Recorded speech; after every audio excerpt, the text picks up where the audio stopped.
Hello, everyone.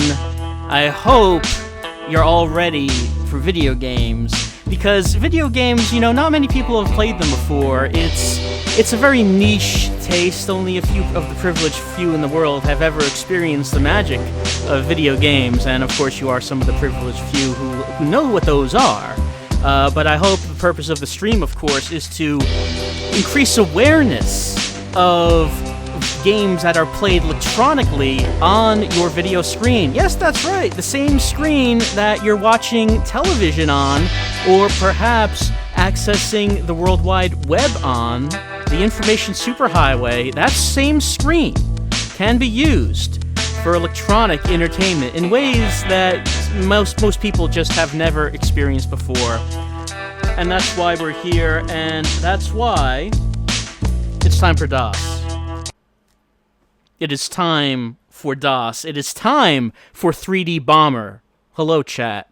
I hope you're ready for 3D Bomber, an original game.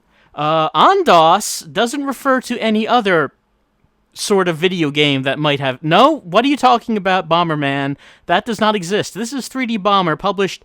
Wow, 1998, huh? That late. Let's see. It is a 3D version of Bomberman. I mean, I don't know what this Bomberman is. It's a completely different game.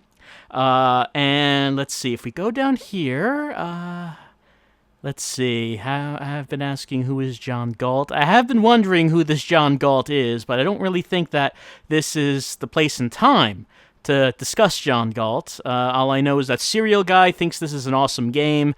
Conversatron says that the keys, let's see, we use the arrow keys, the alt key to strafe, control dropped a bomb, too slow if the game runs slowly. We may have to adjust the level of graphic detail with C, D, and S. Okay. So let's get started with some 3D Bomber as we get back to the vast library of DOS. There it is, 1998, Stephen Dunn, bringing us 3D Bomber. Let's begin 3D Bomber. Let's see, we have, multiplayer options if I had a second computer connected, or if I had, Chad, I don't want to alarm you, I don't want to blow your minds, but it is possible to play multiplayer video games over the phone lines with an internet. You could play against someone else who is not even in the same room with you, but I don't have someone at the ready to play some 3D Bomber with me, so we're going to have to stick with single player, which means that we're going to start up the game. We're going to start up the game. Okay, the game is started. Oh.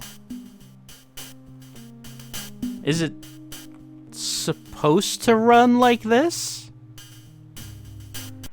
Alright, what was that about? It was running, if it was running too slow, there were keys we could press, C, D, and S. Let's try pressing those. Alright, I turned off the ceiling and floor. Auto detail, high detail, low detail, alright. And shading on, shading off. Oh, it's still moving pretty good. Okay, the keys apparently were control, which drops a bomb. I'm guessing it's what that is. When I get far away enough from it, maybe we can confirm that is what that is. Yeah, that's a bomb. And I can also press Alt to strafe. Okay, there we go. Yeah. This is working well so far. Does online DOSBox even have a cycles increase button, someone asked. I'm guessing it probably just is on auto, like it's on maximum. I don't... I mean, it probably could be... Maybe there is a command to actually do that with archive.org's DOSBox. But I don't know if there is.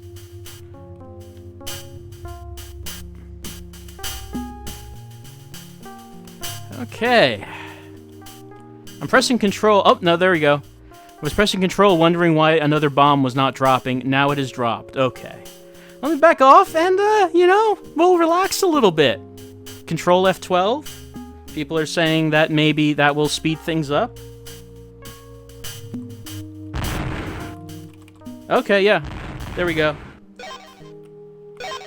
Alright, maybe now we can actually turn the effects back on. No, CD and S are not doing anything anymore, oddly. And... oh, hold on. Okay, I think Alt was stuck. Alright, now... oh, it's still choppy, okay. Let me speed this up a bit more.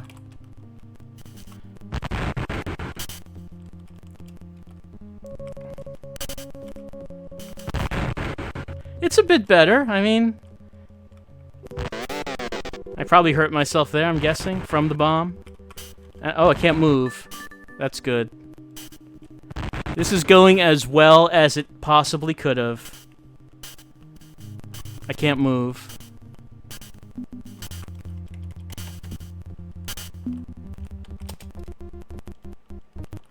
Oh, I died?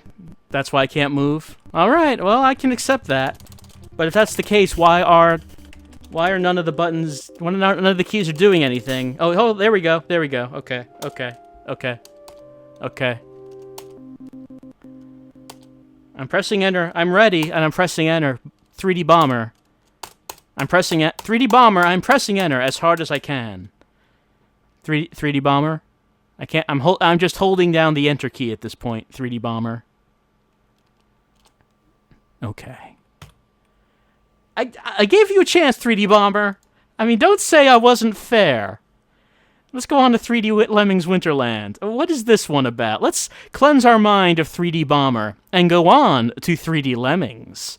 Alright, it's a special mini-demo of Lemmings 3D, featuring special snowy, wintry graphics, but the gameplay is identical to that of Lemmings 3D. Okay. You've become lost, pray for deliverance, wander fearfully, climb a tree. Oh, the whispers, I became lost long ago. Long before I ever started this. Alright, so what about this? Does it actually run at full... okay, I think it's running at full speed. So it has that over 3D Bomber. I wonder if there's supposed to be sound here. Because I'm not hearing anything.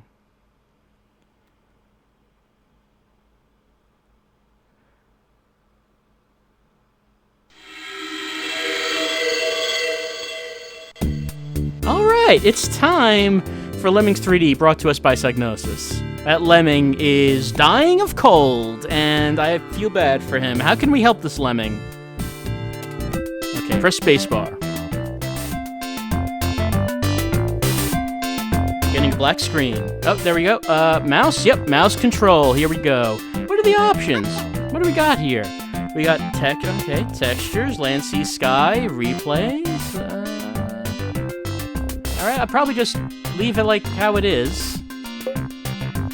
What's the help screen? What's this?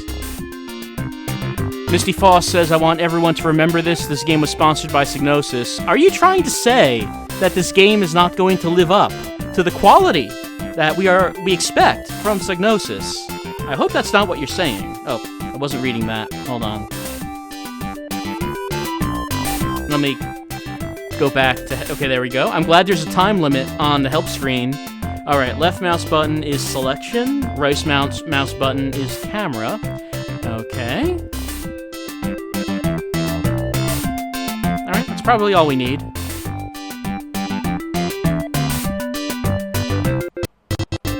Oh yeah, there's that emulation lag. I'm glad that we are going to deal with that today as well. Alright, let's play.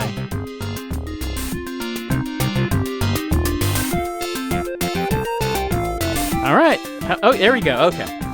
I want to play the Snowy Islands. That is the Christmas level I wish to play. It's loading. Alright, alright, here we go. Oh, I can preview. I'm gonna preview this.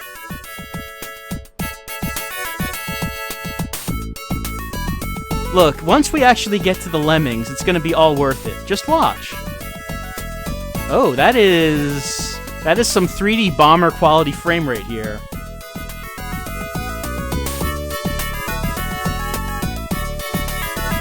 So we might have to speed things up.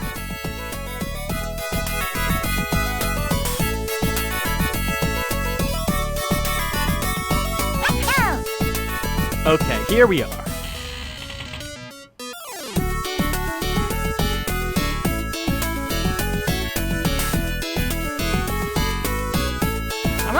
Not sure what I'm looking at, honestly. Like, this is the trap door that the lemmings are going to come out of, I guess?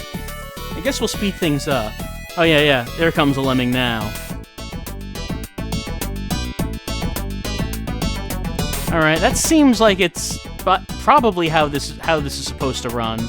I think.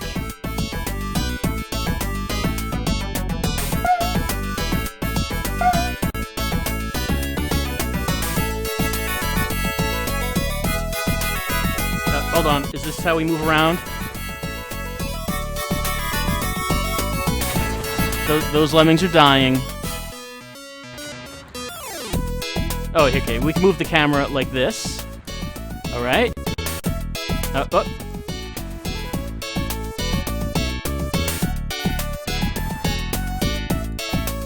You know, there's some games where I don't know, I kind of question the decision to put it in 3D. Like, maybe it doesn't actually help the gameplay. I don't know what I'm thinking, though, because clearly this is a game that's made for it. Alright, so... First of all, let's see if we can find the exit.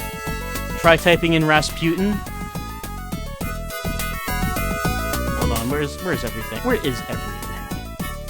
Alright. Where is the exit? Let's find it.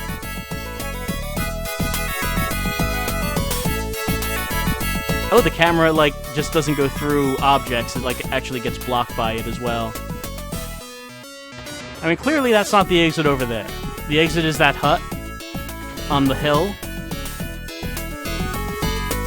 Oh, there it is. Okay, so it's this. That's where they need to get to. Okay. So they're going to need to make their way up to there, starting from here.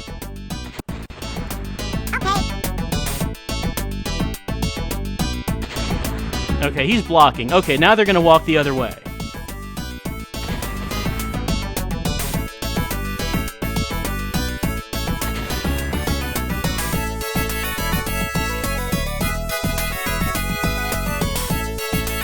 This camera control is really good. Okay, get over there. Get over there. Okay. So now they're walking this way, which is sort of where we want, but I then want them... Okay, what's this one do? I want them to stop. I want them to turn. What about this one? Is this the one that I need?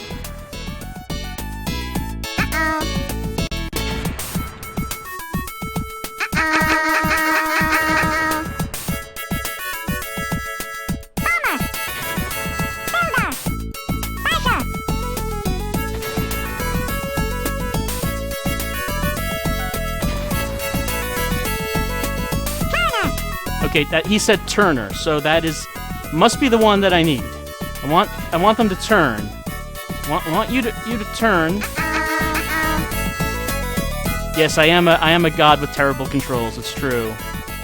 The lemmings are sliding. Oh, that makes them unable to be changed into anything else because they're sliding. All right.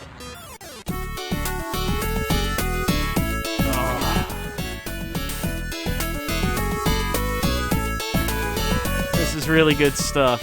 I want you to know. So...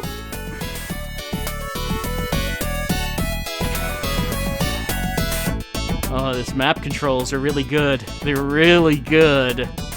So let's see. Is it then a mistake for them to slide down because then they can't stop moving? Do they have to build like from here to here? And then from there build up to that? Maybe that's what they're supposed to do. So he's a builder. Let's see if I can click on him. Okay, he's building.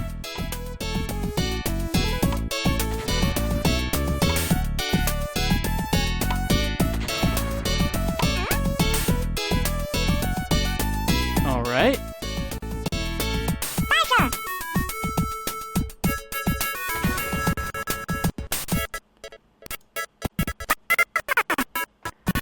This is really good. I want you to know. This is really good. I have to see if that... have to see if it's lined up in 3D space with the exit. I have to see.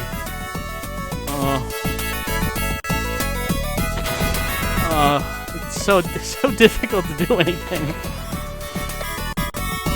Okay, here they are.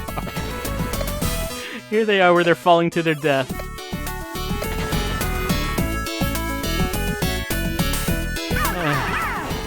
Just Alt-Q. I mean, it's true. Oh, what? Alright.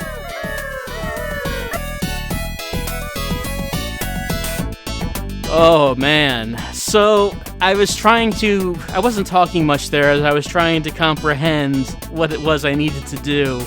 And man, you're basically grappling with the camera the whole time as you're trying to get a rudimentary idea of where the lemmings are in 3D space. And because they still only have 2D direction, and even if you're able to turn them to the side, you know, they'd still only be going in that one direction. So you'd have to kind of, I guess, match them up, make sure that they were lined up exactly where they need to go, and then issue the command to turn, and then maybe start building to the next platform. Maybe that's what you needed to do. But man, I don't want to go back to that. I'm okay. I'm fine without playing 3D Lemmings Winterland again. I do not need to play that. Let's go to 3D Pitfall. Okay, let's see. It's Tetris. It's 3D Pitfall, but it's a Tetris variant. I mean, there's a game called Pitfall. This gives me inaccurate expectations as to what this game is going to be. All right. Oh God, no. DOS game Pitfall, very best 3D spatial imagination fun game, was published a selling point for 3D Fun Days. The controls are very boring, but that's expected. This is my favorite review now. I love this review. Does it say what the controls are? I don't see them here.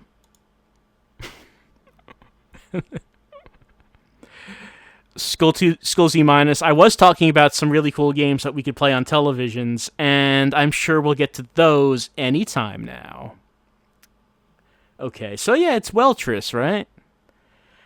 So let's see. Any indication on what the boring controls are? During game, drop is space, pause is backspace, rotate, QWE ASD, use the numeric pad 789461123 to slide around. So left hand is rotating, right hand is sliding, and then spacebar is dropping. So I guess that is what we're doing here. That's what we're doing here. At least this runs fine. I mean, it's not like running at 3 frames a second, so I mean, at least that's a thing. And Razio saying, I hope I have a numpad. Yeah, fortunately, I have a numpad on this keyboard, so it seems like this is working okay. As far as whether or not the controls are boring, I mean, I don't know how else you would have controlled this game at the time. It seems like this really would have been the only option, I guess, if you wanted to play 3D Tetris. I didn't slide that. Does this game have infinite sliding? It seems a little early in the Tetris canon for infinite sliding. And good sound design, yes, I am enjoying... Well, I did not mean to drop that one. I am enjoying the music in this game.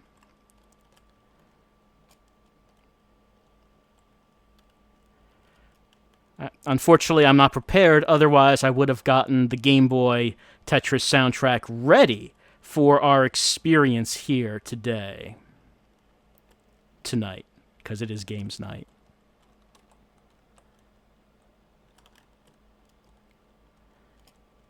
But, you know, the lack of music allows us to contemplate things. Contemplate our lives. You know, how we came to where we are today. We get to think about, things that we maybe are ignoring in the daily hustle and bustle of our lives. As we're trying to rotate these pieces and trying to fit them in the right places, it's just like life. It's just like how in life you're trying to figure out what your opportunities are, what you should do with them. How long will they be available, and how long will it take before they just fall into the abyss? Gone forever.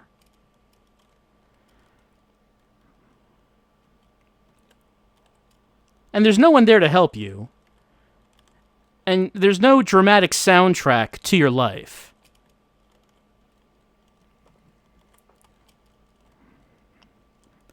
There's no audience to cheer and applaud you as you make your decisions. It's just you and the uncertain bottom of the pit, of the well, that you are trying to drop the pieces that represent your life decisions. You're trying to drop them into the well, and you're hoping that they fit with the other pieces that you have chosen. Because, for all of us, the well of our lives start off empty. There's nothing in them, and then we slowly fill them up with our decisions.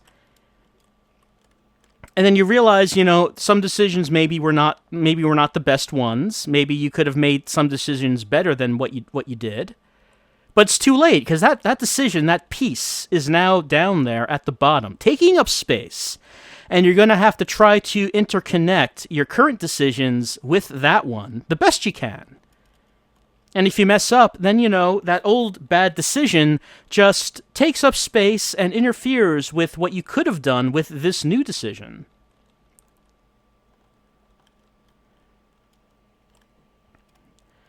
And as you get older, as you go on in life, you start to realize, the bottom of that pit, it's getting closer. It used to be so far ahead in the future that I never really gave any thought to it. That I thought, I don't need to think about what happens when that finally catches up to me. But then, I can start to see the bottom of it now. I can start to see those blocks, my decisions, coming back up. And I have to face with them. I have to face that. I have to face the facts that there's no way of lowering the pit. There is no way of doing it. I mean, as try as I might, even though 3D Pitfall does tell me that there is supposed to be a way of lowering the pit, if I play my blocks right, if I make the right life decisions, I can lower it, and I can extend my time in this world. I don't want to go just like no one else wants to go. But 3D Pitfall doesn't care what I want. 3D Pitfall doesn't care about anything. It simply is. It's the game that you have to play, that we all have to play. And some of us can play it well. And some of us just make the wrong decisions that cause the pit to rise and rise and rise, and eventually we know that we have played our lives wrong. And you think, if only I could go back, knowing what I know now, I could have played things better. I could have lowered the well, I could have lowered the floor, and I could have more time. But I didn't know. I didn't know how to play the game until it was too late. And you look at the kids of today, and you see them wasting their youth. And you think, if only they knew what I know. If only they could use their time. If only they could make the better decisions that would allow them to have a better well of choices by the end of their lives. But of course they don't care, because they're kids, and why would they care? Why would they? I remember when I was a kid, and I remember when the bottom of the well seemed so far away. And you feel invincible. You feel like the bottom of that well is never going to actually catch up with you.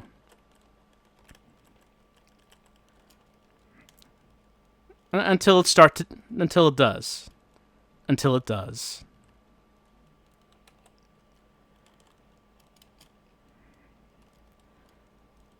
And you can't get, you're not going to get sympathy from anyone, and nor would it help. Because if you tell people, oh no, it's catching up with me, I'm running out of time, their reaction is, of course it is, of course you are. It's the same with all of us.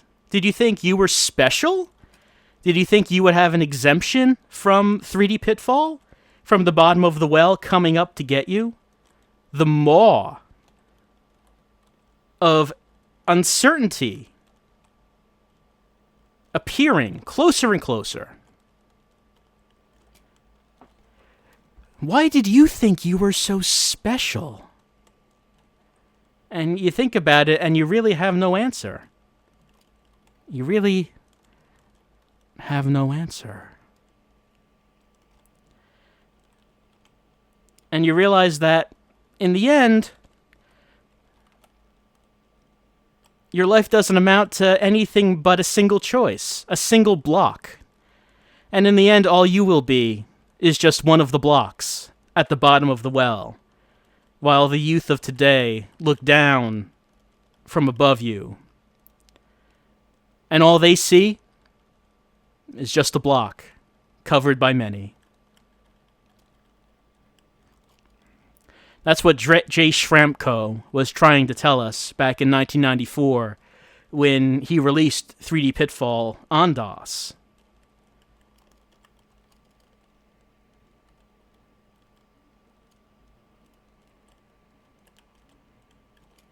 But you don't appreciate those lessons until later on in life.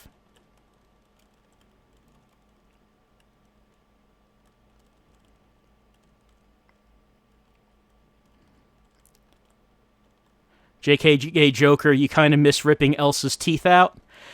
Elsa is someone who lived life to the fullest. And sometimes that means breaking some bones, sometimes that means losing some teeth. But she made the most of the time that she had. And that's something that maybe all of us could learn a lesson from Elsa.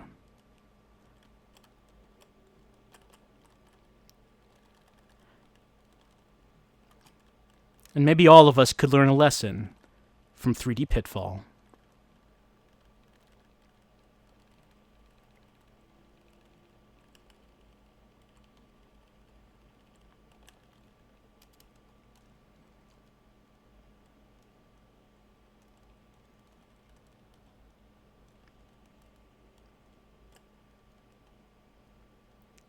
Indeed, Crotron, in a way, all of us give birth a baby. In our own way.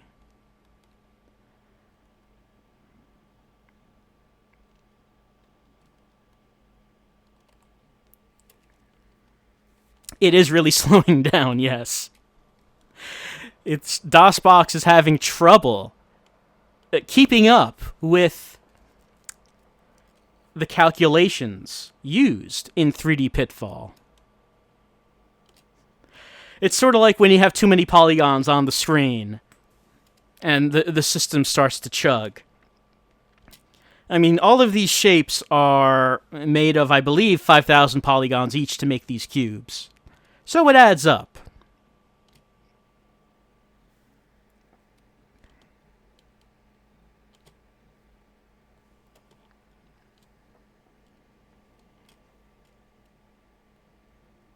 All right, I don't know if it's really doing any. Okay, no, there we go. Now it's set. Now it's set in. Now it's there.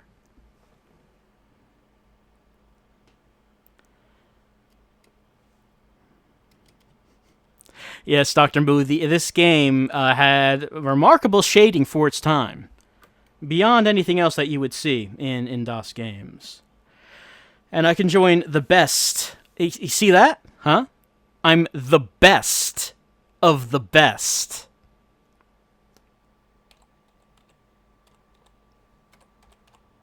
No, didn't mean to. Yes, I will exit 3D Pitfall. Yes, I will do this. Yes. Okay, let's go on to 3D World Boxing. What's this one about? Maybe 3D World Boxing will allow us to appreciate life instead of contemplating death. Let's see. In this boxing game, I can choose from dozens of boxers with different attributes and skill areas. No reviews. Okay, this was in 1992. I guess not many people have played this one. Let's see. Yes, let's see if the controls are exciting. Oh, this looks exciting already. Boom! It exploded! The world exploded into 3D World Boxing. Boom! Punch to the face. Look at that beautifully rendered sweat. Look at those pixels. And listen to that lack of sound. Is my computer muted? No, I don't think I muted anything. Security check. Okay, so let's while we're doing this, let me try to play something to check to see if anything is muted.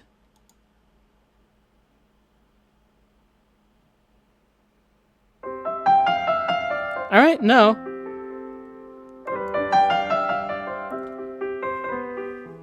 No, I mean, some music's playing. Let me check my volume mixer. Let's see. No, it doesn't look like anything's muted. It doesn't seem like it. I mean, it could just be. There's a mute button right there. This doesn't seem to. Yeah, that doesn't seem to do anything. I think that was the case with every other game, though. Hold on, let's just bring up Lemmings. I never thought I would say this again. Let's bring up 3D Lemmings. Let's do that. I'm doing... See what you brought me to, chat? I'm bringing up 3D Lemmings. Now, there was sound in this, I know. There was sound. Not in the title screen, but the game would eventually play sound.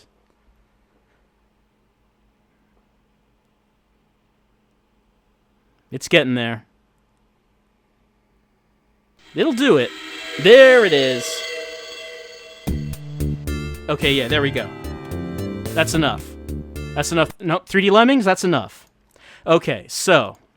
Yeah, okay. We have confirmed sound is working. If we don't hear any sound, it is just because there is no sound in the game.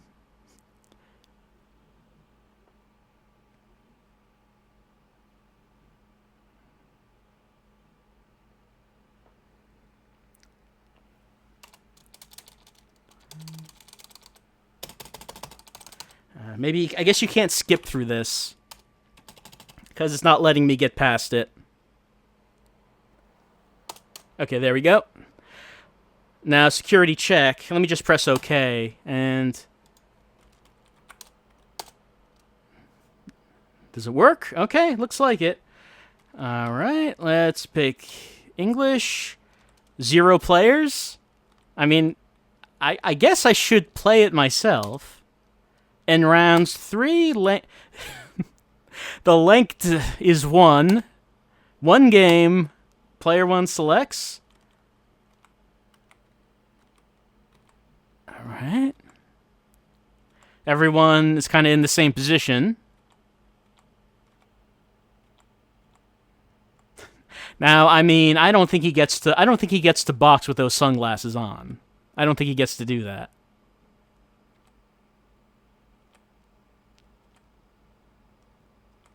There are a lot of boxers to pick from, aren't there? Hold on. So P. Malone is 1. We'll just pick him. Okay, the computer is now selecting. Or do I select for it? Yes, I select for it. That's not worded so great. Okay. Okay. Can we bring a sword into the ring? I do not think that is legal.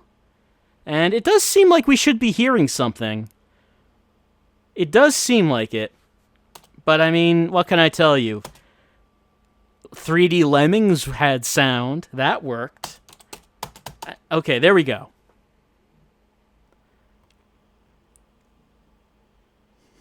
I'm sure if there was sound, we would be immersed in the world of 3D boxing. And whatever the commentator is saying into the microphone, I don't know what the controls are. There's a ring girl showing us the round number in impractical clothing for her position. Okay, here we go. Okay, what are the controls? Okay, cursor keys. Yes, cursor keys. I'm so close. It's so close. Okay, cursor keys move around.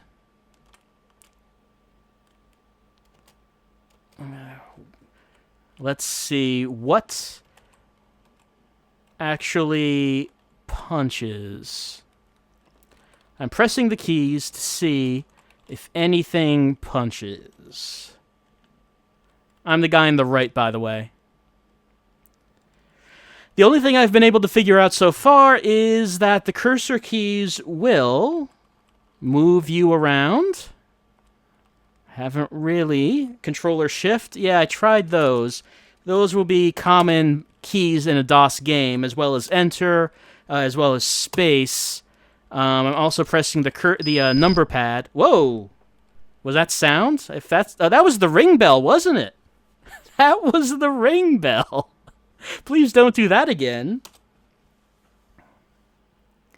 Okay, so I cannot figure out how to punch, and that's a problem for a boxer. That's a problem. I did try the numpad.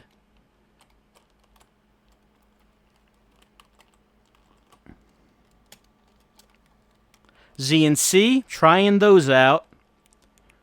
P for punch, maybe? Yeah, nothing is doing anything. Keyboard mash everything. Okay, here we go. My fingers are running across the keyboard, and I am pressing whatever I can. What about the insert cluster of keys? No. Numpad? No. Mouse? Didn't think about mouse. What about mouse? I'm trying the mouse. Nothing's happening. Maybe I can't punch back because I failed the copy protection check? I didn't think about that. I kind of doubt it would actually let you go into the game if you failed the check.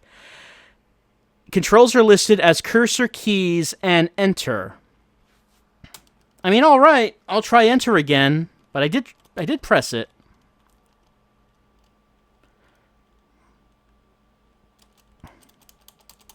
Okay, I'm pressing enter. Oh wait, there we go. I actually pressed something.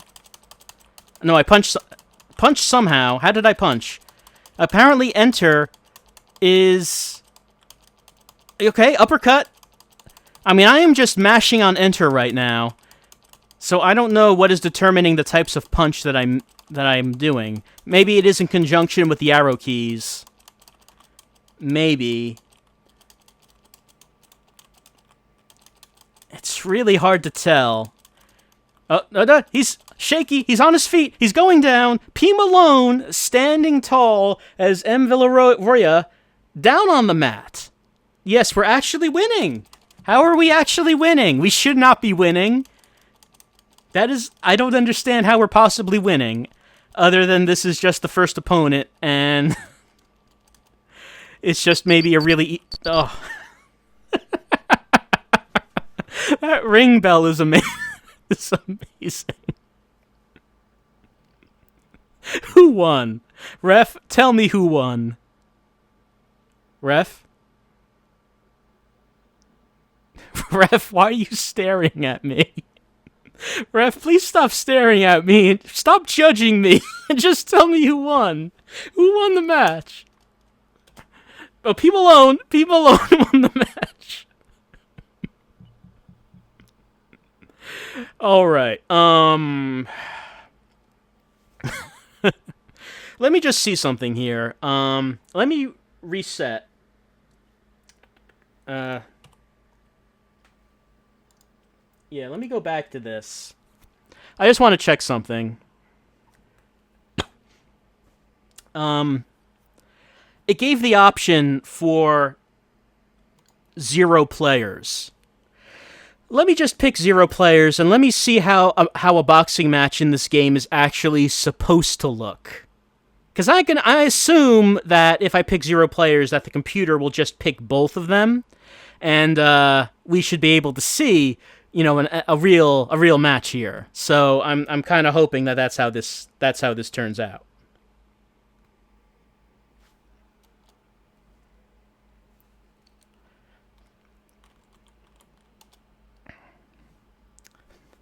JPezet 2, is this for PC? I mean, this is for, Whoop, no, that's not what I meant. Well, I mean, that doesn't matter, I guess. 0 players? I forget which one is the highlight. I think white is the highlight. Just press enter on everything. Does this run on Amiga? I think the description said that it came out on Amiga. We'll look at it again. I think it said that. All right. This should be 2 AIs, if I selected it right.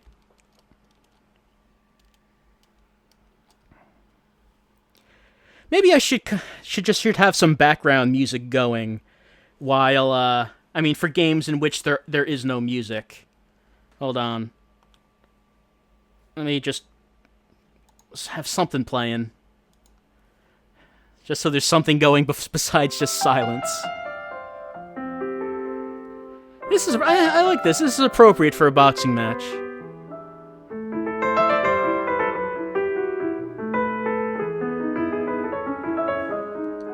Whenever the match begins. There we go. Alright. So, let's see how a real boxing match in this game is supposed to go.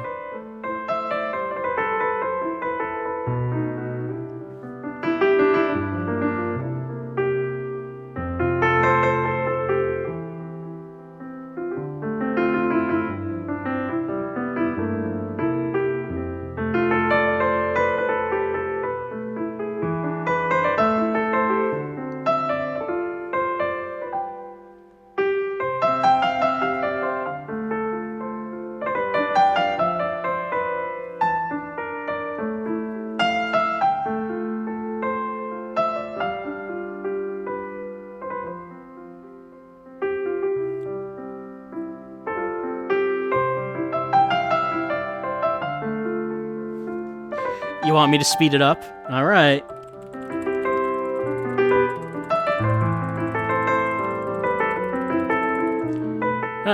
I pressed Control F12 a bunch, and this is what's happening.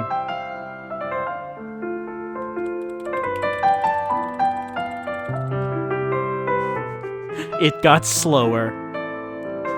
It went too fast. It couldn't handle it.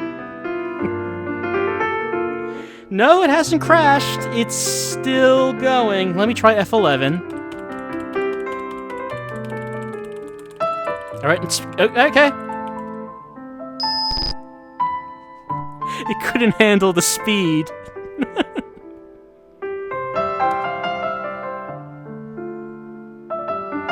So, I just want you to note that these guys have barely done any damage to each other. So, I don't know if it's just because they're the early opponents, but they're barely doing anything.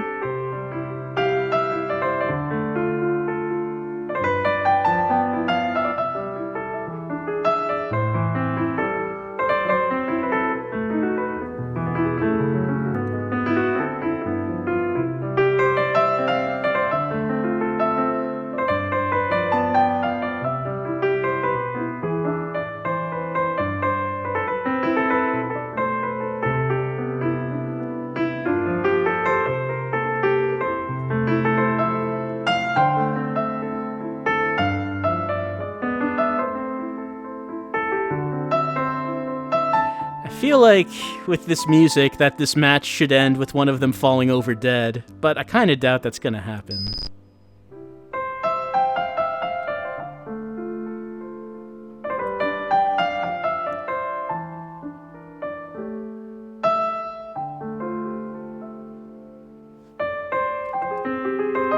Alright, time for the final round. Time to end this incredibly fast-paced and action-packed boxing contest.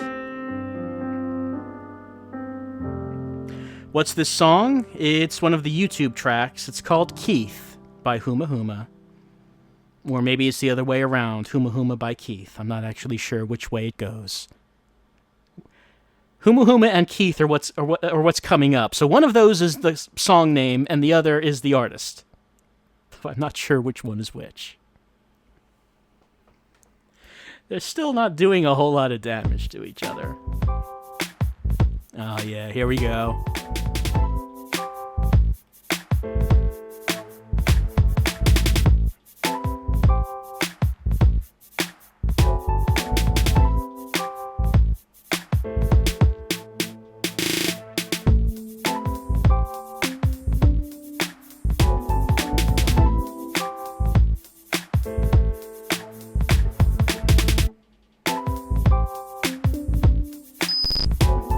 Alright, that should be the end of the match. And let's find out what is the decision. Referee? You gonna tell me? There we go. There we go. Villaroya wins. He wins. Though really, I don't think any of us won. I don't think any of us won when we played 3D World Boxing.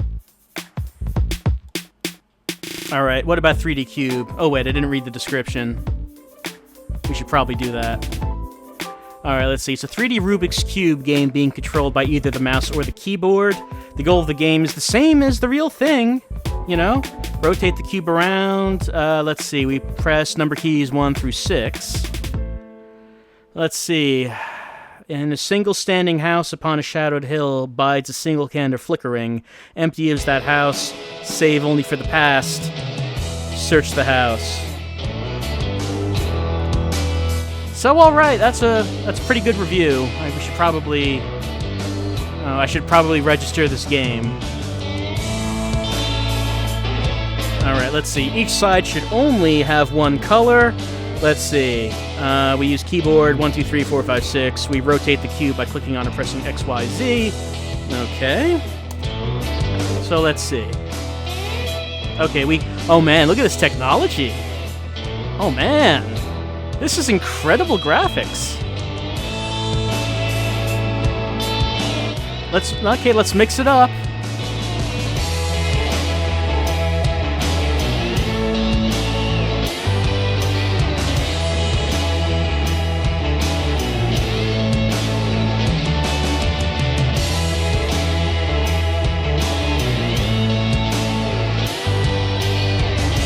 I wonder if it stops mixing at some point.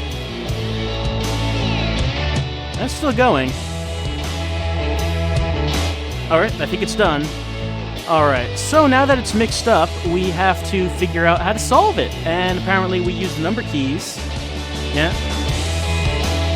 Like that.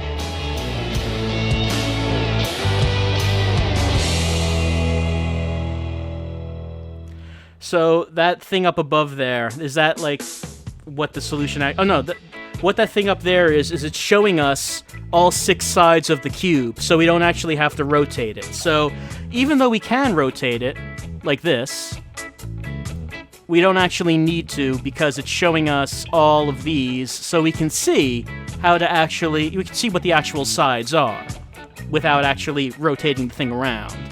Now, the problem is that, well, I never really learned how to solve a Rubik's Cube. I know that there is a way to do it, but I really don't know what it is. Well, I mean, I don't think there's whole much of a point for me to try to solve this thing. I do think that for the time period, you know, it's a good-looking Rubik's Cube game. If you wanted a virtual Rubik's Cube instead of a real one, and honestly, I'm not sure why you would, but if you did, in, let's see, 1994, yeah, there. If you wanted one in 1994, it seems like it could be alright.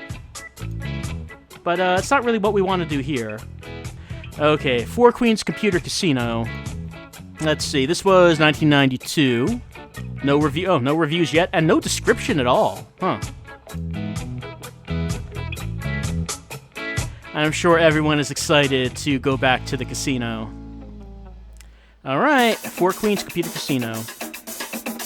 Alright. Not bad music for this.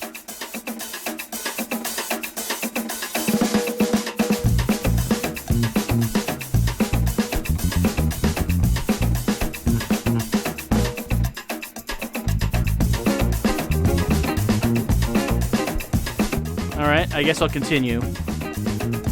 Sound on? Sure. Let's see. What do we want here?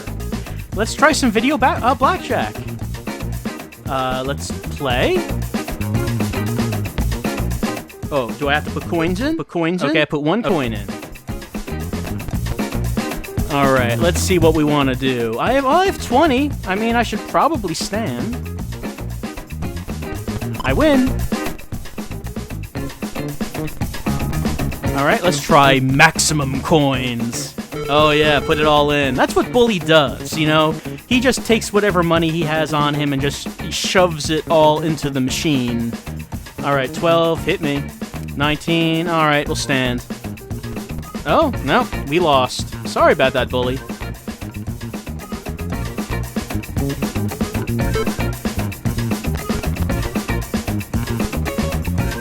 Went bust.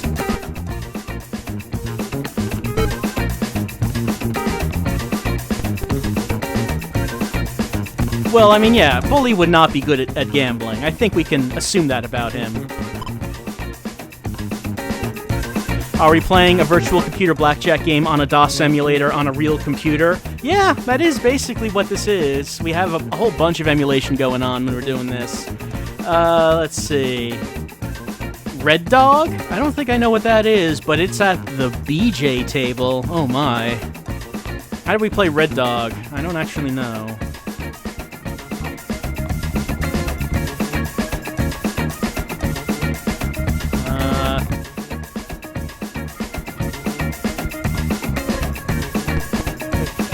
Yes?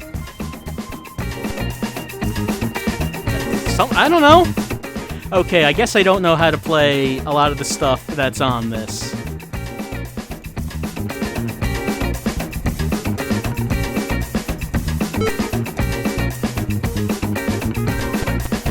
Okay.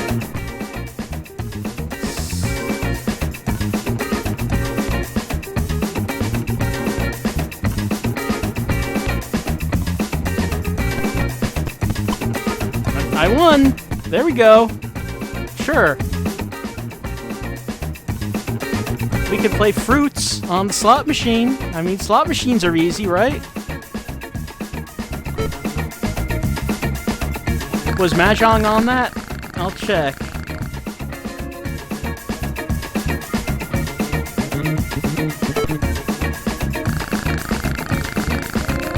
Yeah, okay. Bully won. That's okay. I don't see Mahjong on here. You know, okay, I guess that's probably it for Four Queens Computer Casino. I don't really feel like I am at a casino. I was not feeling like I was in a virtual casino environment. I think Four Queens Computer Casino was very lacking in that respect. I'm just going to pause the music here because I'm going to assume 4D Prince of Persia probably has music. I'm going to assume that. Let's see what 4D Prince of Persia is. It's an unofficial reworking of the original Prince of Persia. Many levels have been rebuilt and made tougher. Okay. Let's see. Never push the right shift key. Always use the left one. It's a bug in the game. If you press right shift, the game freezes. No, the key freezes. Okay.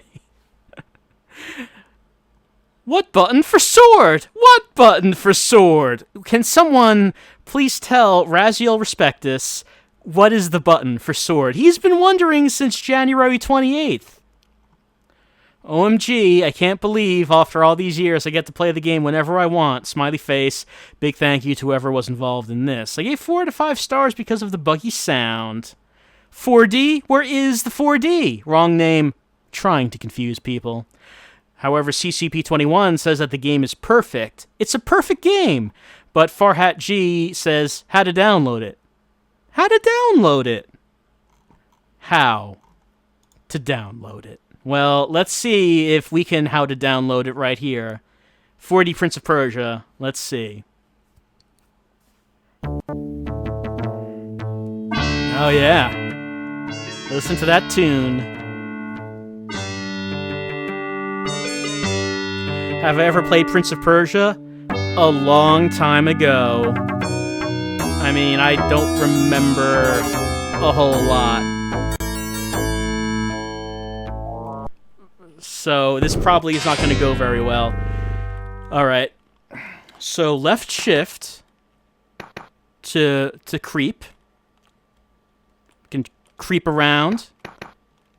Keep on creeping. Let's see. What's jump?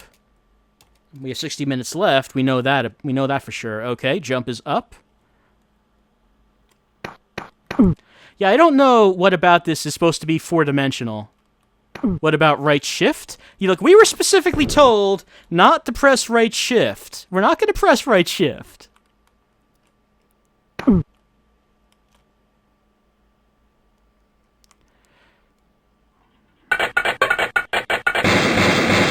Traps. All right. Oh, okay. Glug, glug, glug. Oh, I hurt myself. No, that's just a wall. Let's see. That looks like just a wall up there, not a door. Like, suppose we should check. Nope, it's not. It's not.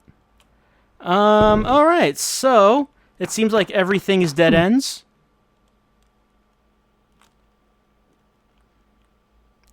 Keep climbing up. I guess so. I guess the only chance is that maybe we can climb onto another floor.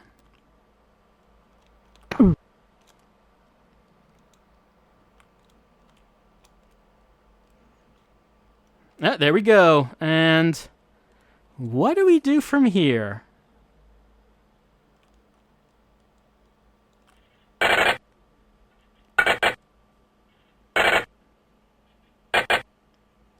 Well, I'm bumping those things. Nothing's happening. Try to do it on the left. Well, it's too late to do it on the left side, because that bridge is gone. Oh, wait. Hold on.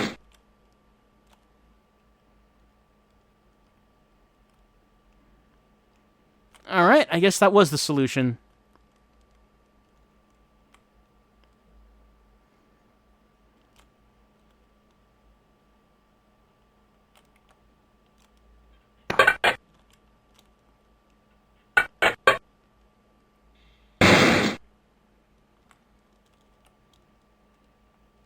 Whoop. And so the prince's adventure ends here. Alright, let's see if we can go up the left side, I guess. See if there's a reason to do that. Unfortunately, the sands of time did not exist back then. We can't just rewind our mistakes. The newer prince had it easy. He just could say, no, that didn't happen. Didn't happen like that. No, the original prince had to live with his mistakes, or die from his mistakes. Either way.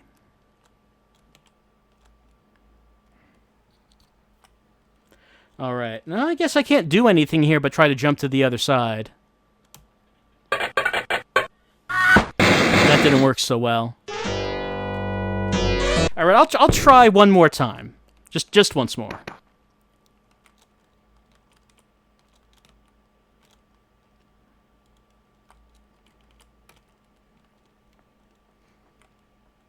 Alright, I'm gonna try to bump these until they fall. Oh, only took one that time.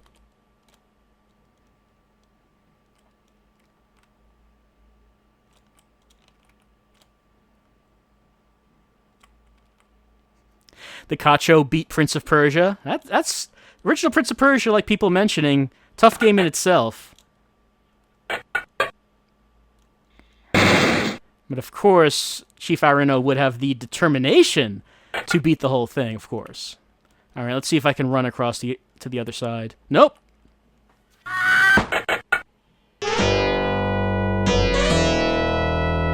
It didn't work. Alright, so 4D Prince of Persia Nothing to do with being 4D, I guess. It just seems like that they just, like people were saying, this is Kaizo Prince of Persia. They just took the game and remixed it into a harder game. I don't know why they would call it 4D Prince of Persia. What does this have to do with 4D? Drow Zebra asking me to play more of this? Well, who knows? Maybe I'll take a look at this in my spare time. Try to, get a basic. Try to remind myself of what the basic controls are like. Get a handle on that, and then maybe we'll try this again once I've gotten a feel for it. Because right now I'm just. Oh, hold on. We should probably take a look at the story. Because right now, I have to relearn the controls entirely. It's been way too long since I played the original Prince of Persia. So if I was going to try to play this, I would just have to remember how it went in the first place.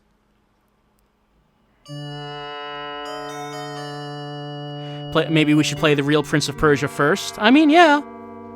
I suppose if we were going to play this, we probably should play the first one before playing the remix.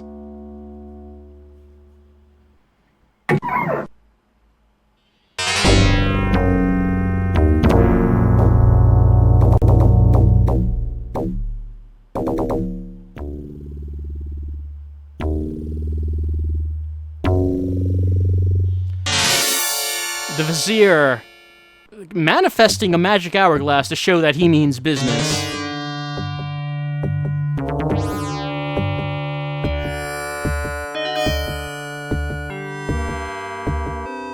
Marry Jafar or die within the hour.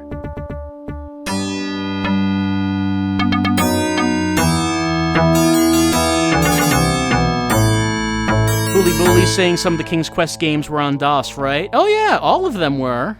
I mean, I don't know, maybe there was like a late one that was on Windows, but pretty much all of them were on DOS. Anyway, Prince of Persia, yes, a game that we might want to actually take a look at some point, but for tonight, I think I'm too out of practice to actually get anywhere in that. But how about 4D Sports Tennis? By Distinctive Software in 1990. Oh, wow, came out on the FM Towns? Games came out for the FM Towns? Okay. Not too many games did. Let's see. This is being part of the Mindscape's 4D sports game series. This program tries to realistically reproduce the game of tennis. Well, I don't know about that, Mindscape. We played tennis on the CDI, and I'm pretty sure that is the most realistic tennis simulation that does exist. People asking about the FM Towns. Yeah, the FM Towns Marty was a console, very niche console. Not many people owned one of those. Let's see. Reviews to sum up this game. Dedicated to no one. Thanks to no one. Art is over. Jintaro Yamanouchi. Kind of like that. Art is over. Is 4D Sports Tennis over? We're going to find out.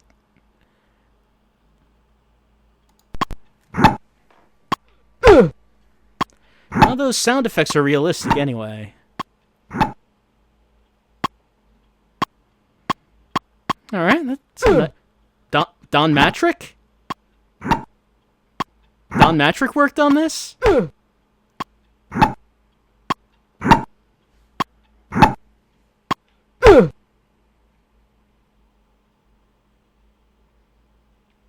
All right, it looks kind of realistic so far.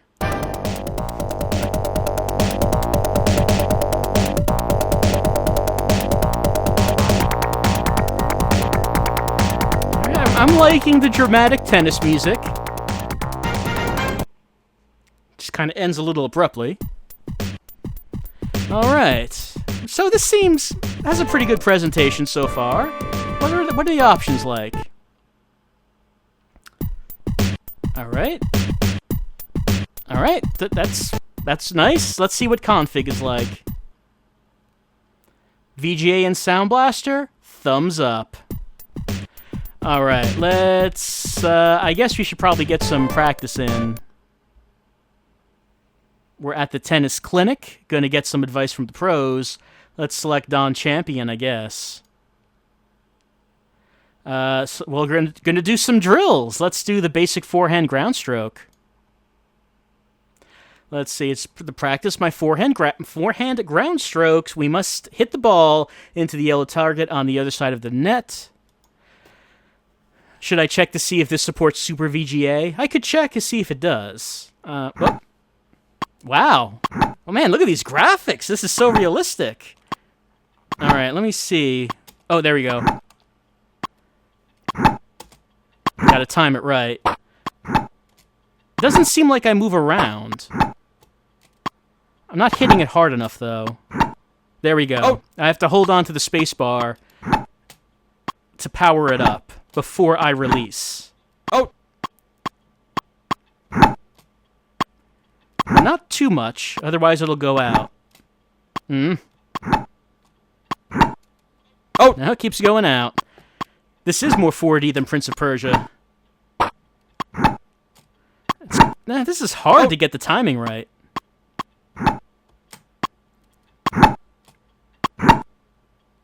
Alright, did it once, anyway.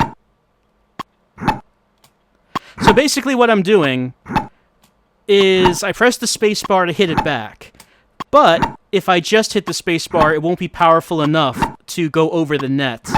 So I have to charge it up by holding the spacebar down before the ball gets to me. But I can't charge it up too much, otherwise it'll go out. So the whole key of this game apparently is figuring out the timing on when I should press the key down and when I should release it.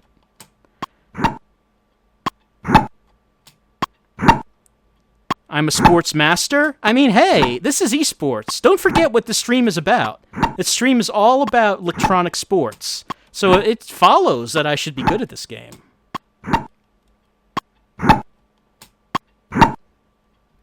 I've completed the drill. Alright. Let's go to, like, an actual game and see what happens. I wonder if you actually have to move around in the game, or if you're just standing in the same place. Let's see what happens. Oh, no, I'm moving around. I am moving around. Let's see, do I serve?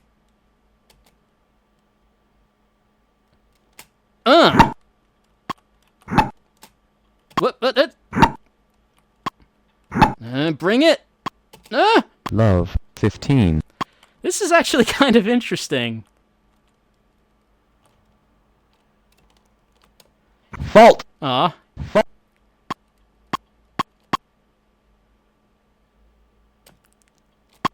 Fault! I let it bounce, I guess. Love, 30. Is he gonna serve? Nope, I'm still serving. Fault! Keep messing up the timing, it seems. Fault! Nope. Love, 40. Oh, I'm supposed to be a diagonal from them. Okay, so I'm supposed to go over here.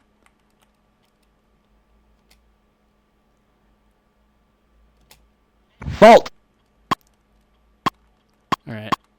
Let's see. Where should I be standing?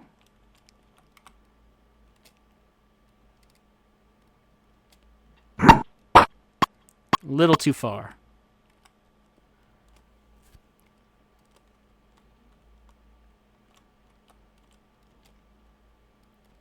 Alright, now he's serving. Okay.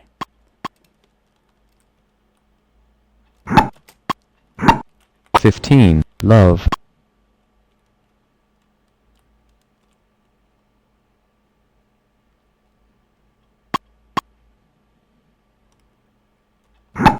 Fault. It's pretty difficult, actually. I mean, you can kind of tell, probably. Yeah, because I'm not used to being in 4D. 30. Love.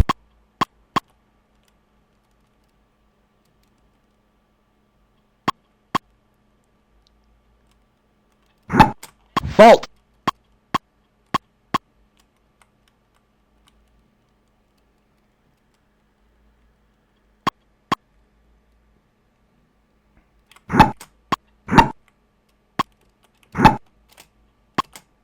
$40. Love.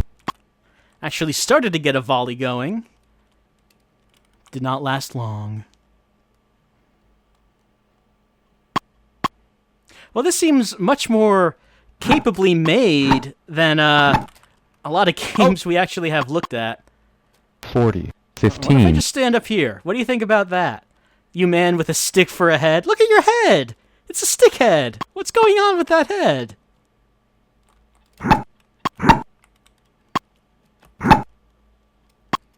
Okay, want to see your... I want to look at your face. You come over here.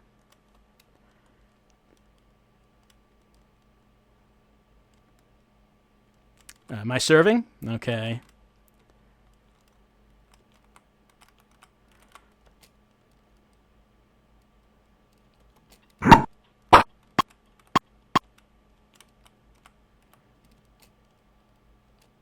Fault. Love. 15.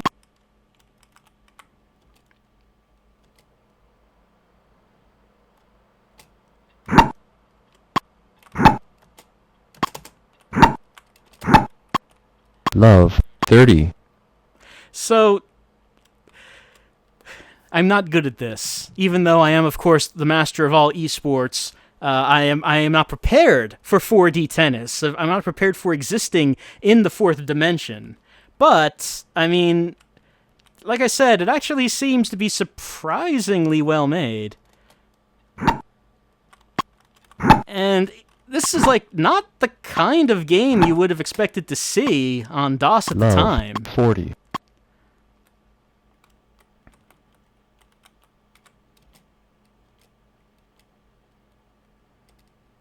Throw my racket? Unfortunately, I don't think this game has that option. It clearly is not. It's not a one-to-one simulation of tennis. Let me take a look at something here. Yeah. 1990. That's actually really impressive for 1990. I can't think of anything else that was released like that. Now, I see you over there, A. Sadler. I see you. I'm not paying attention to you anymore. Anyway, I don't know why Juntaro Yamanouchi is so put off with this game that he declares art is over. But yeah, I'm actually quite impressed with 4D sports tennis, even though I'm not good at existing in the fourth dimension and playing tennis with so many dimensions going on. Is this the best DOS game yet? It's probably the best DOS game that we've looked at. And it's actually pretty fun, so it might be worthwhile to return to this at some point to try to get a little bit better at it, because it seemed pretty good. Anyway, next is Fourth and Inches. What's this about?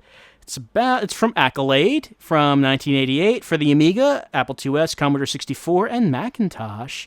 Let's see, action strategy football game. Am I ready for some football, Spade Samael? Man, you have no idea how much football I'm ready for. No reviews yet. People can't handle how good Fourth and Inches is. They can't comprehend what kind of review they would give to this. Let's see. Press spacebar to start game. All right, let's do that. Let's do that. Okay, start the game.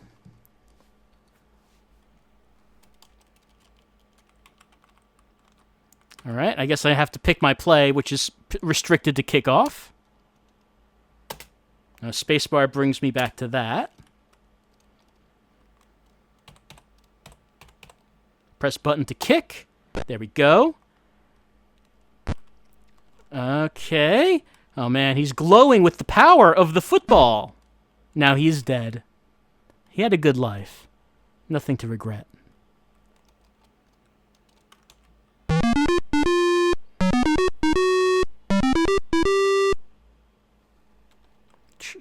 Charge.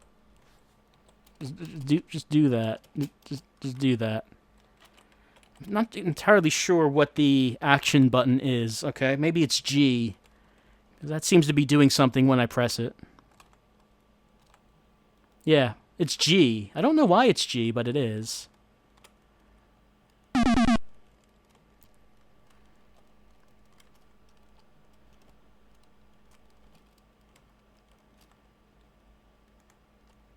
G for go? I guess so. Press the go button. Pressing it.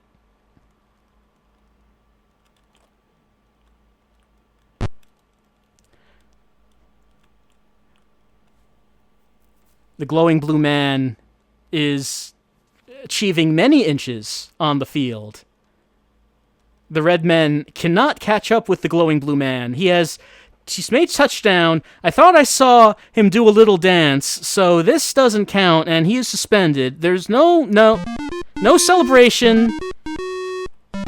Clearly that doesn't count, so it's still 0-0.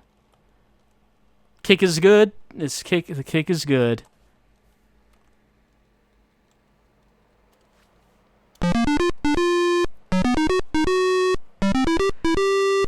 All right, this is 4th and inches by Accolade, and I mean clearly it's an e-football game, and I think that maybe we should move on to the next thing, which is 4x4 team. 4x4 team. It's from Infodisc, 1988. It's an off-road racing game. Let's see. Reviews. T equals teclado equals keyboard. I figured out that shift is forward and the left and right arrows work for turning. However, the emulation speed seems way too fast to actually play this game. Sounds good. Okay, so shift is forward, left and right arrows turn. Let's try it out. Maybe I should use Control F11 to slow things down. We could try it. Listo? C. All right. Okay. It is a little fast. Let me use Control F11 to slow things down. All right, let's try it again. Yes, pressing T, Jugar teclado. All right. I am Listo.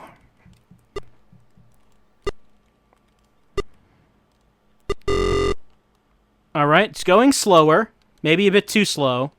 Let me speed things up.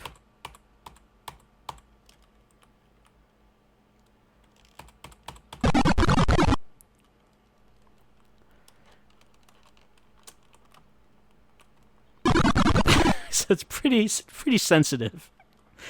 Okay, I have to make sure that we clear these obstacles without a problem. Oh no, that was a tumbleweed. I don't think that should have caused a crash. Maybe it was a boulder. And I don't see how I was supposed to dodge that.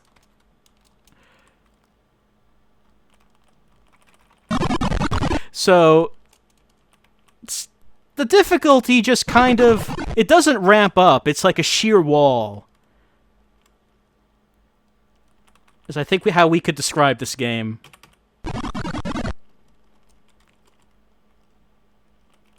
Yes, we do have a very flimsy 4x4. You would think they would be able to take a bit more bumping around than what's going on.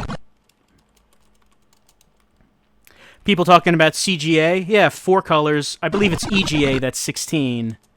And this is not EGA. Alright, maybe that's enough of 4x4 team. That is from Infodisc. And it's telling us right now that we did excellently. We are Master 4x4 Driver. That's what I assume it's saying. The next one is 50 Mission Crush. All right, let's see what 50 Mission Crush is. It came out in 1984 by Strategic Simulation. Let's see. 50 Mission Crush is a simulation game. Oh, good. I'm sure I'm great at those. We're in a B-17 Flying Fortress bomber during World War II. Let's see. Reviews.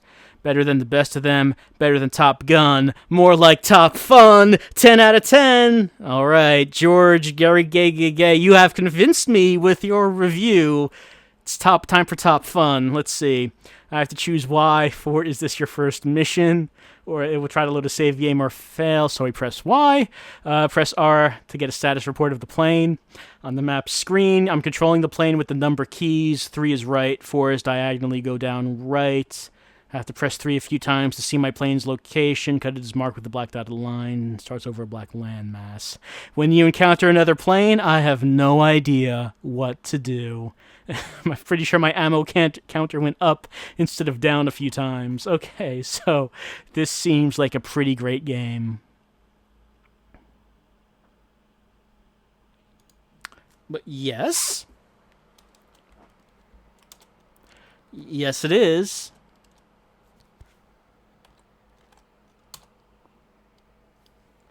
Let's see. How much fuel do I want? I mean, all of it? Will I risk an overload? Sure.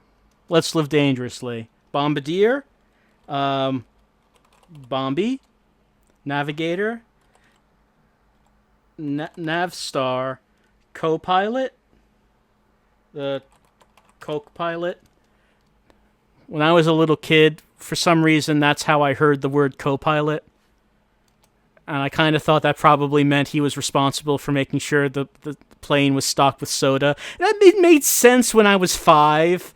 Though I'm not sure now why I would think that. Engineer is Parker. Radio Man. Yeah, he was from Paranoia Agent. Ball Gunner. Yeah, sure. Port Gunner.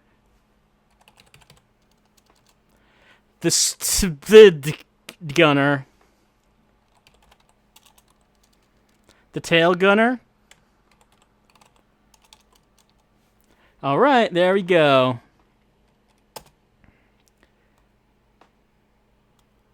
Here we go. There I am. Impatient Virgin Cloud. I am. Yep, okay. I'm sure you could make a joke about... Okay, let's... see what we can press. The parachute opens. Did I bail out? Probably.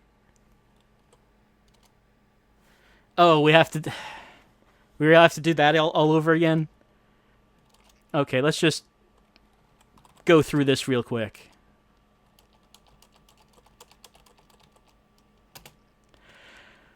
All right. Let's see. I think you said... Okay, yeah, there's the plane. Okay, I'm pressing the keys. Okay. I think it's either V or B that causes me to bail out. Oh.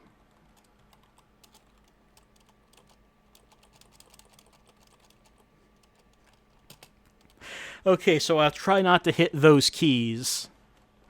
Yeah, it's probably B for bailout. There I am.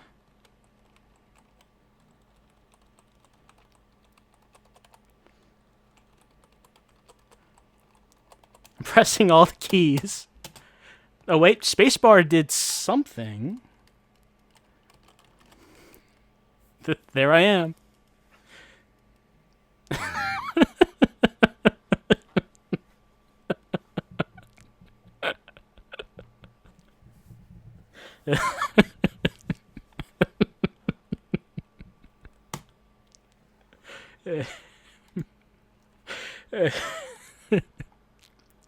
Let's go on to the Fifth Fleet. That surely was top fun. This came out in 1994. It's a hex-based strategical war game. Reviews. It's a super great game to play with a friend. I mean, I guess that's probably a good sign. I guess that probably means it's all right.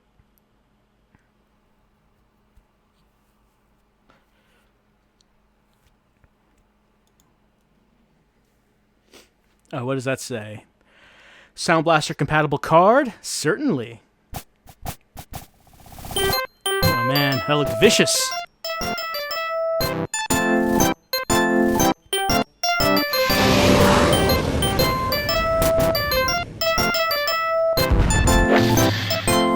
This looks promising.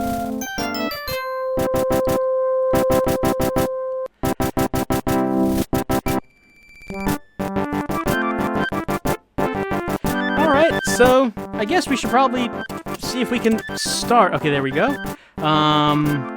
It's a boat. No, it's a boat. Ship. Oh. Oh. Could not get past the copy. That copy protection was too devious for me to get past. Oh well. I guess we're going to look at 7 Colors by Gamos Limited in 1991. This one coming at us from Infogrames. It might be a battle of colors, 2 enemies engaging in a fight to conquer the territory on the battlefield. Or it might be a puzzle game with brightly colored diamonds. Let's see. Reviews. It doesn't even have 7 colors on the title screen.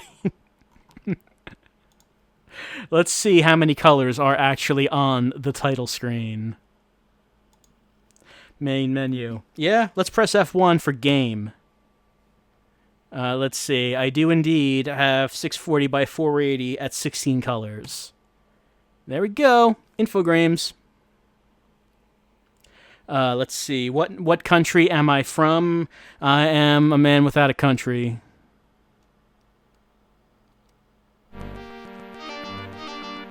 Seven colors. I don't know. There's probably 7 colors on there.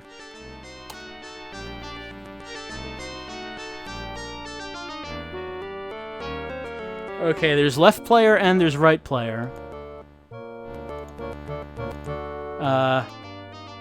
So you can either pick a computer or you can play against the network.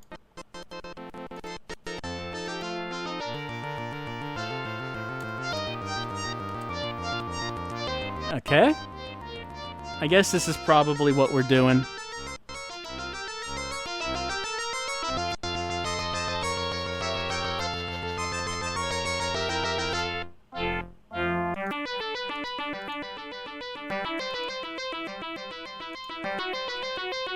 All right, sure. Something's happening. Oh man, we're out in deep space. Okay. It doesn't seem like I'm using a mouse anymore. The cursor keys are not doing anything. Enter and spacebar are not doing anything. Control, Alt, Shift not doing anything. Let's see, numpad? Oh, wait, hold on. Someone mentioned ZXC. Yeah, Z and C are left and right. X is select. Okay. So, I have to pick a color gem. The computer won. I guess I'll continue.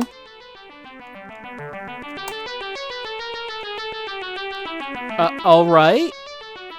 Blamumu, you think you see how this is played? I mean, I'm not entirely sure what's happening. I changed the color of my area to match an adjacent area.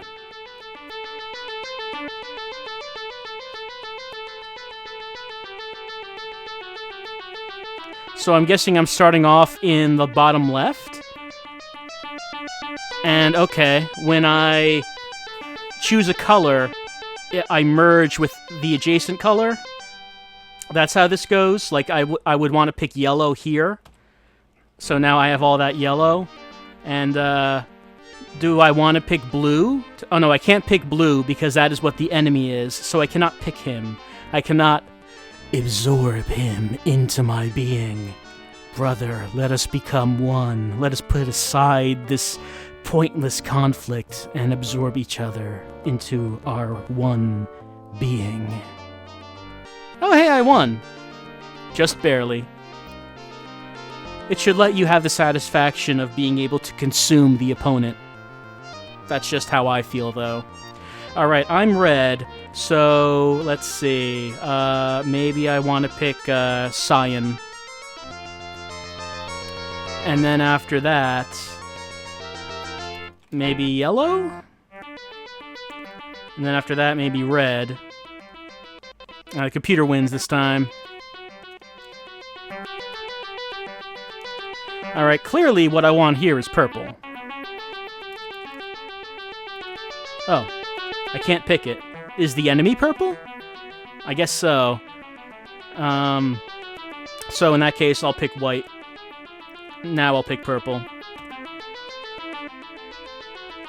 And I guess I'll pick blue.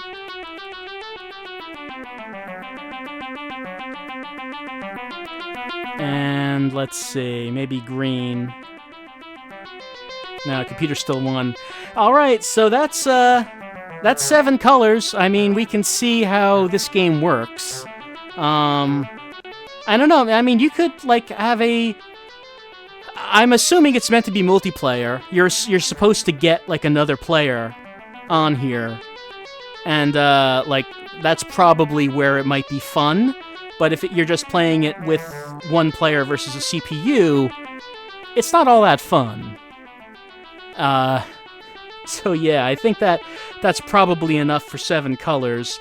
It's probably also enough for DOS for right now. I think that will probably go to some intermission, and I think that we're going to... Oh, Egas, did I say happy birthday to Chips yet? You know, I forgot he said last week it was his birthday this week. So happy birthday to Chips. I hope you like DOS games. I hope you enjoy them, because that's what we've been doing. I hope you like all these DOS games, and I hope you're not disappointed that we did not get to 8088 Othello. We'll have to make it there next time, though what I really want to get to is now I'm seeing A2, the ultimate sequel to A2US, the ultimate. I mean, that seems like obviously what we want to reach, but next time we'll start off, I guess, with 8088 Othello. We didn't have enough time to get there this time, but hopefully we will next time. I think, though, that we'll just head to intermission right now, and then when we come back, it'll be time to head back to the mid-'80s in Japan as we help Ryo Hazuki go through his unemotional, stoic revenge adventure. Be back in a few minutes.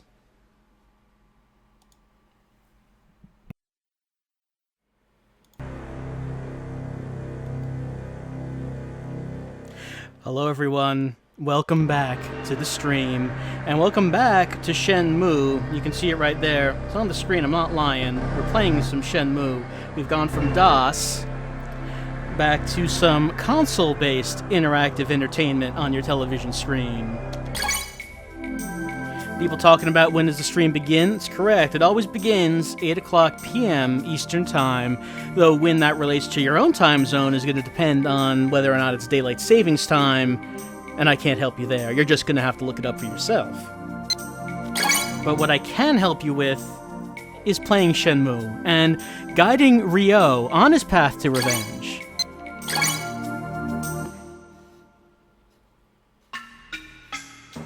And of course, as all paths to revenge begin, they do begin in the bedroom. So we're in Ryo's room, and if you remember what was happening last time, we met Master Chen. We don't need to save because we did that last time.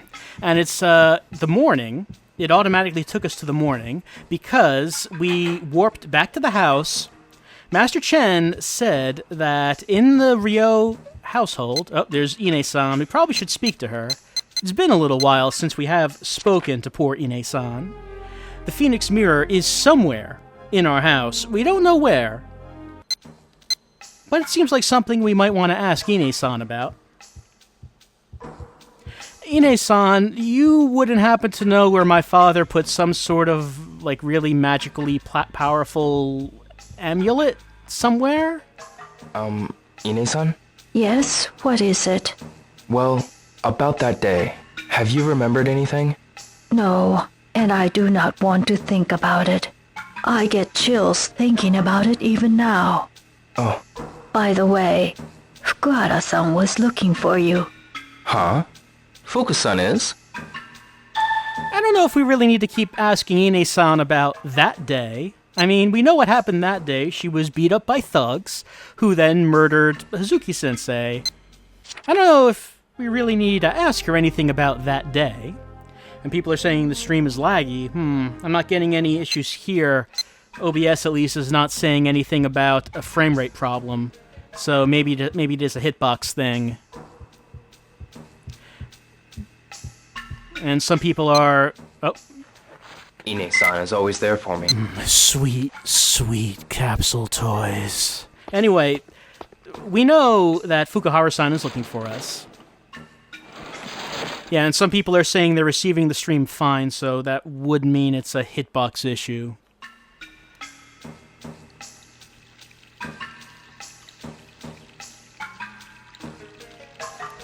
Oh, it's snowing. Let's see what Fukusan wants from us, in the dojo.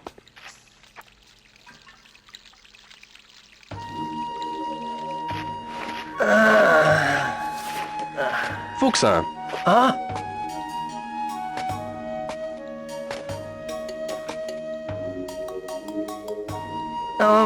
Ryo-san,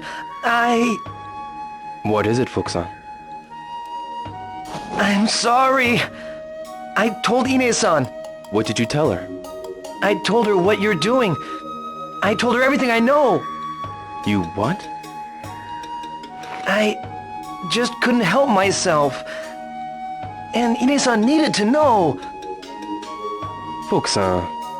I'm really sorry. It's okay. Fukusan, do you know anything about the Phoenix Mirror? The Phoenix Mirror? My father may have had it. No, I've never heard him say anything about a mirror. Really?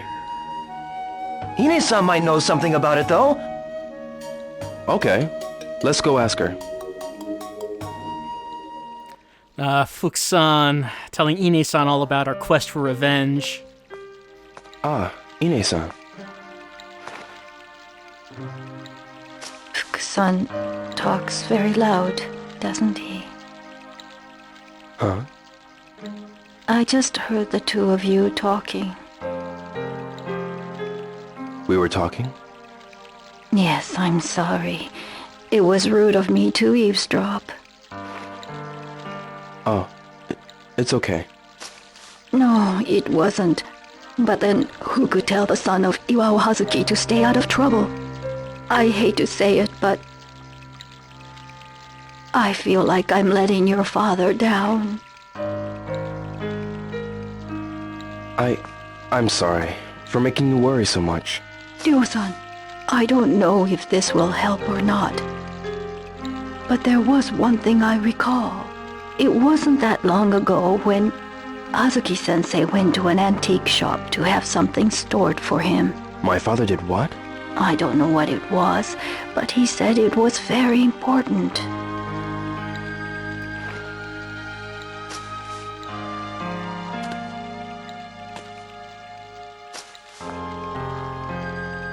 Antique shop.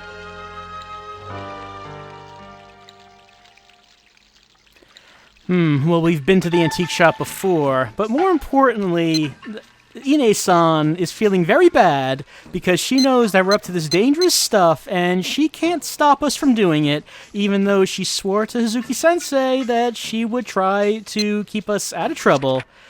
But she just cannot. Ryo just does what he wants. We've been to the antique shop anyway, so... could it be the Phoenix Mirror? I guess we should probably check.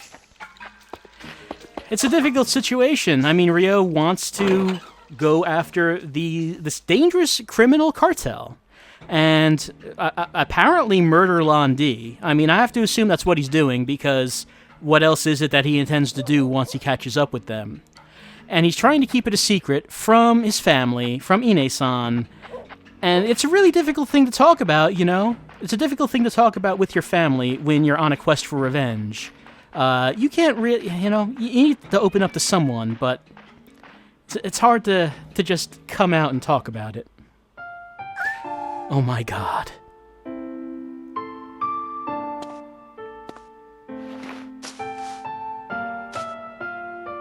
You and I have a lot in common. Our parents died on the same day. Ryo, Oh, Nozomi. what were you talking about? Nothing. You always say nothing. You never tell me anything anymore. It's not like that. It's just... I understand. But you need to talk to me, okay? Okay. Take care of yourself. See ya.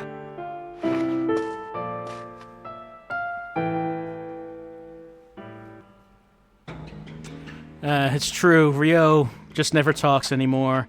Like I said, it's hard to just admit what you're doing to your loved ones when what you're doing is going on a quest for revenge. Anyway, Tama-san is up and out of the box. Doesn't that feel good? And I think the next order of business is we need to start training Tama to accompany us on our quest for revenge. Tama, you okay? Hey, see you soon. Because, I mean, Tama's mother was killed by Lan Di as well. She was hit by the car. So, I mean, I think it's only right that we share our quest for revenge with Tama. Here, eat it. It's tasty. You don't have to gulp it down. You're such a pig, Tama. Anyway, I really think that we should bring Tama back to the dojo and then start training it up. Unfortunately, this does not occur to Ryo, so we have to continue our quest for revenge in solitude. Someone asking, wait, does Ryo have a mom? I don't know if we ever... Well, I mean, in this game, they never refer to Ryo's mother. I don't know if in Shenmue 2 anything gets brought up. But no, I'm pretty sure the mother never gets brought up in this game. So I don't know what the situation is there. Anyway, here's Gossip Ladies. What do they know? Sumiya-san. Hi, Myo. What are you up to? Just over to the antique shop. Ah, you mean the one across from the lunchbox stand? Right. You can never tell if they are open or not. It's a kind of weird little shop, wouldn't you say? I guess so. I mean, yeah, I bought martial arts moves there. That is an unusual thing to actually find at any kind of shop, really. Hey, Myo. What are you up to today? I'm going over to the antique shop. Ah, the place near the movie theater, right? I'm kind of in a hurry. Take care. Alright, let's see what was added to this. It's opposite the lunchbox stand. Yeah, I don't remember a movie theater. What's that? Hey. Hey, mister! Let's play baseball! Sorry. Maybe later, okay? Ryo never gets back to the kid. He never Hi plays there. baseball. Hi, y'all. What are you doing? Nothing really. Nothing but seeking revenge.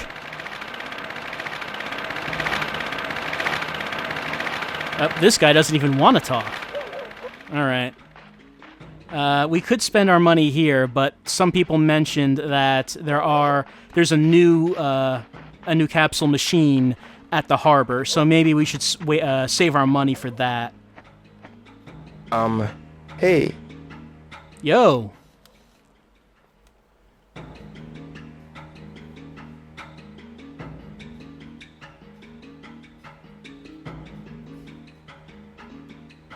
So yeah, let's save our money when we go back to the harbor, and then we can reap the rewards of the new capsule machine. For right now, we probably should look for the antique shop and see what Hazuki-sensei dropped off before his death.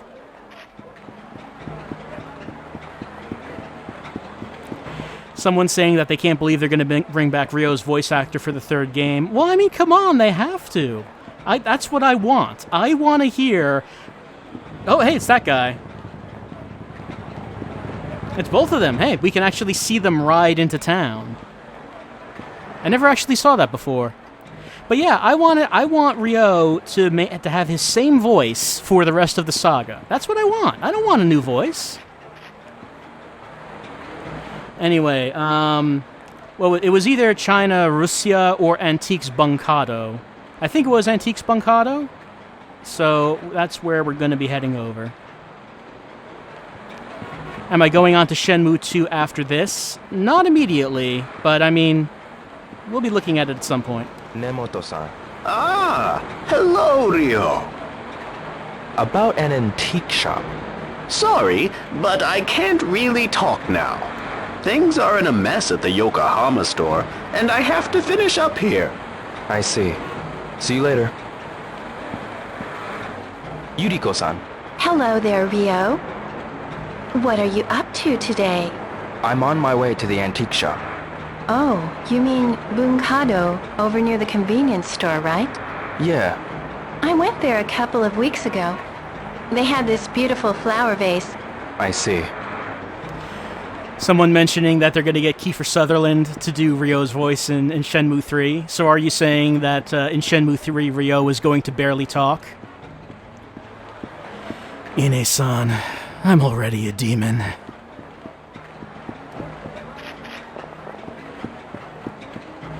Kurita-san, Yo, how are ya?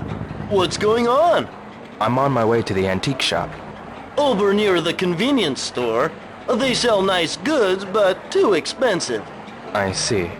I saw a nice vase there a while back. Thought I'd buy it for Yuriko, but it was too expensive for me. That's too bad. Are they getting Tom's VA? That's the thing that I don't know about.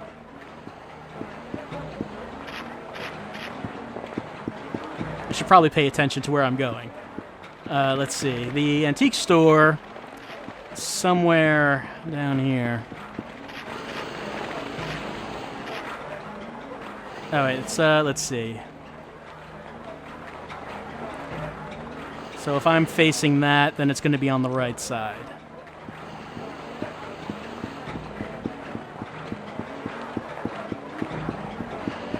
There's tomato. I guess we don't really have the money to try to go for a prize. Oh, hey. Rio, Nozomi. making any progress? Yeah, I found something my father left for me. Your father? Yeah, see you later. Yeah. Yeah, I mean, after our talk where you said that I don't tell you anything, I'm still not going to tell you anything about, you know, what's going on or what my father might have left for me. See ya. It's before tomato? All right. Okay, I think it was this. I think it was this one. Bunkado Antiques, here we go. Oh yeah, the movies. Is there a movie place around here? I don't see any place that could be showing movies. I don't know what that person was talking about.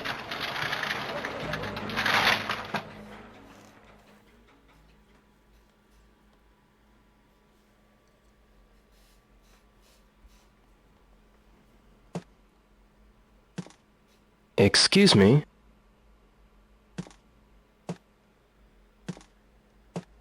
Oh!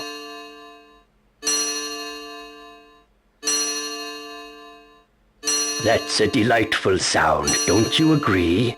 It was made especially for that butterfly woman. You know Madame Butterfly, don't you? You're Hazuki-sensei's...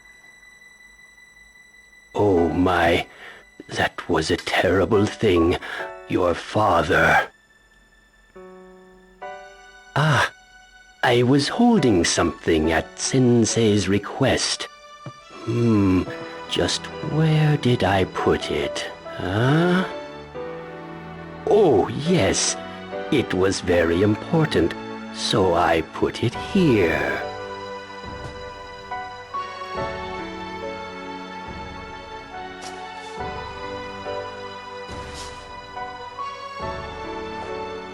He'd asked me to polish and look after it for him. For my father? It's given to the Hazuki heirs once they turn 18. I gather this antique has been passed down from generation to generation.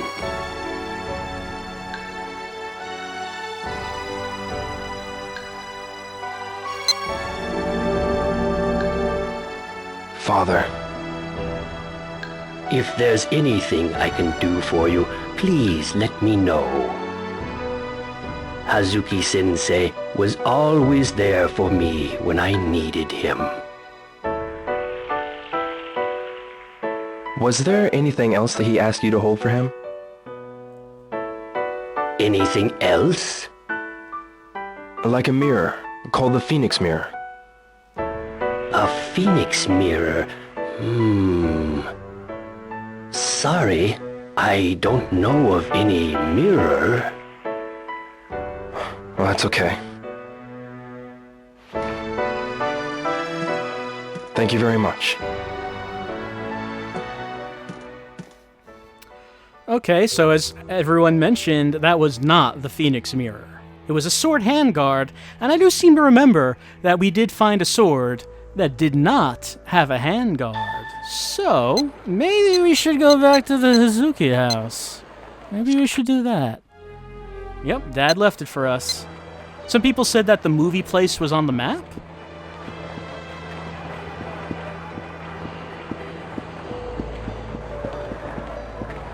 Let me look at that map again.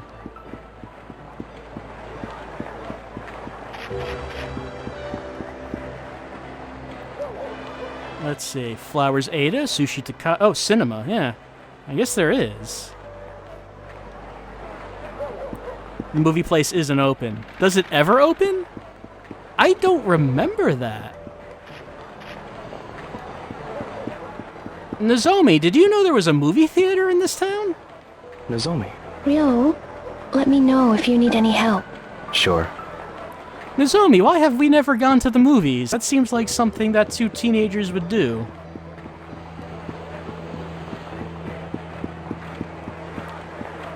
Oh wait, what's this? Oh, okay, there we go. This is it. This looks like a quality establishment. I'm getting the feeling we can't go in there, ever.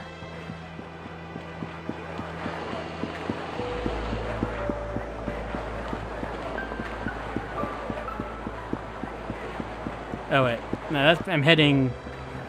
Don't want to head to the docks. I don't want to go there yet. I want to go back home, because now I have this handguard, and there was a place that looked that we might need to use the handguard. So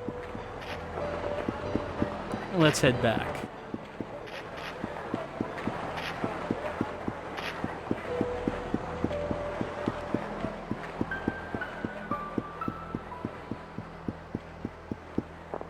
That Bob's Pizza is still open, still in business. He didn't take our intimidation to heart. I'm bad at directions? Yeah, I am bad at directions.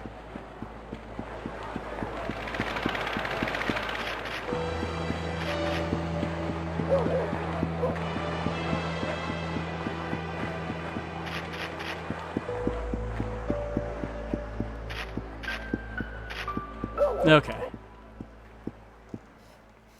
Someone mentioning that they don't remember a sword without a handguard. It was near the beginning of the playthrough. There was a box in the dojo that was locked, and we looked around in the house and found a key to it. We opened up the box, and inside was a sword with no handguard, and then a cutscene.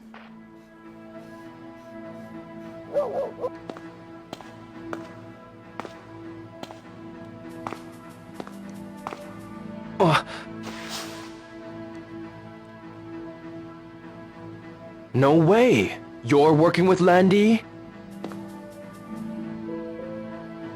If I was. Why, you...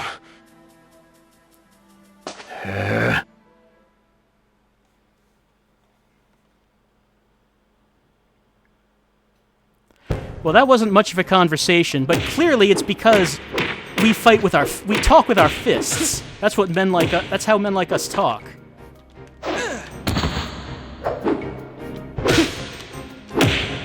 Our feelings expressed with our hands and our feet. We might not be much. We might not be much for words, but our movements are poetry.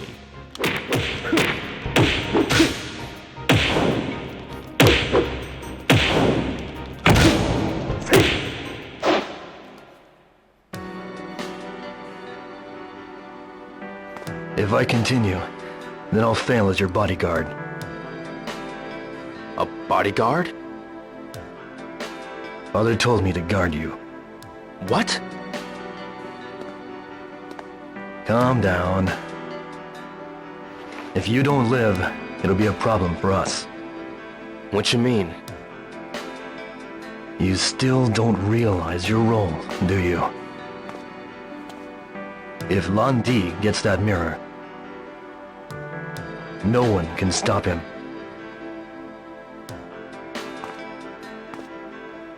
Hurry and find that mirror before they suspect anything.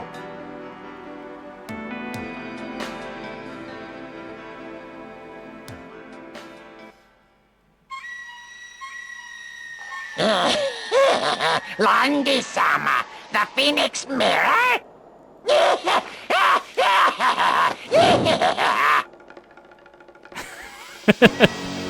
I forgot about his voice. I forgot what he sounded like. Yes, it's basically Gollum.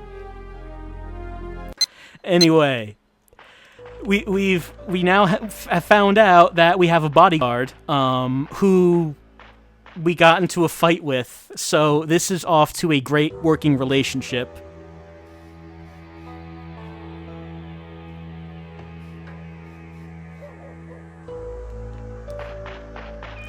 What if I lost that fight? I mean, I think that I was losing.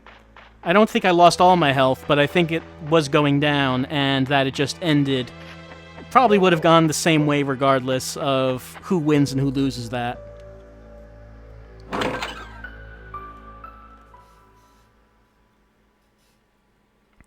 Okay. Is this game going down to Anime Town, says Dinjorado? Oh, Dinjorado. This game is the town square of Anime Town. Fukusan, Yes? this was at the antique shop for me. Let's see. It's a sword handguard. Yeah. It was my father's. It's a part of my inheritance. I see. Have you seen this before? Like this design? It might be a family crest. Have you asked Ine-san? No, not yet. Well, you should ask her. You're right. I think she's in the altar room. Thanks. Well, I remember where we've seen this shape, but I guess let's go talk to Ine-san and see what she thinks about it.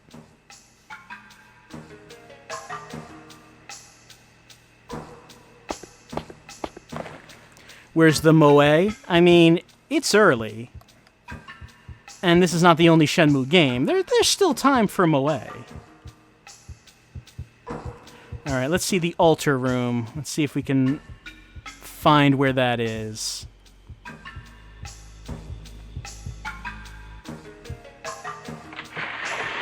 Oh, okay. Found it.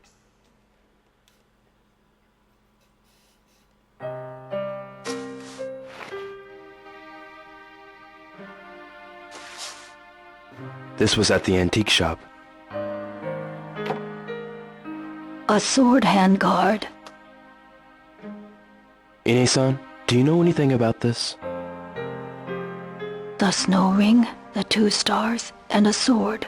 That's the Hazuki family crest.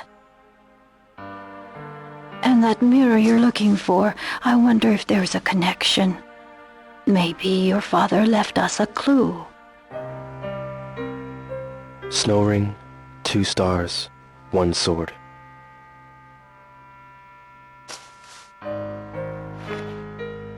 Thanks.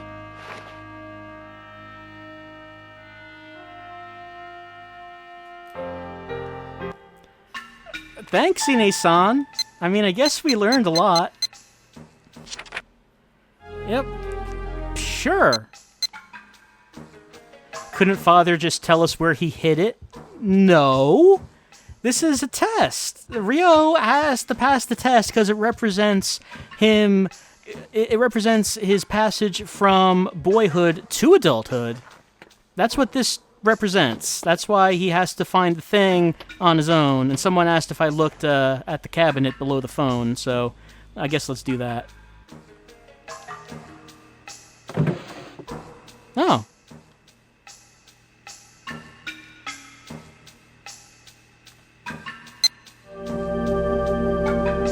I believe we could buy one of these at Tomato, but hey, if we already have it.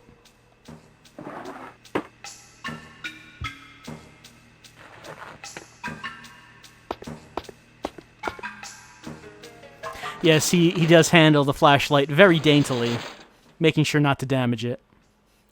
Anyway, let's head to the dojo, because if it's been a while, but we have seen this shape before. The shape of the handguard. And it was in a strange place. It was in a very unusual place that you would see something like that.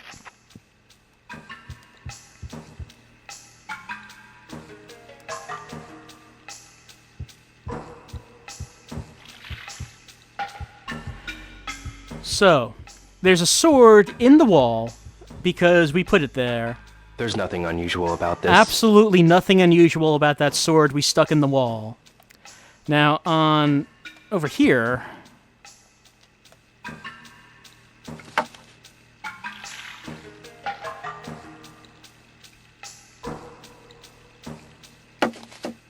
That shape. Why is that here? Well, we don't know why it's here, but we do know that we now have something that matches that shape. I don't have a wall sword at my place. I mean, no, I have a wall sword. That's why it's completely not unusual. Of course I have a sword stuck in the wall. Who doesn't have that?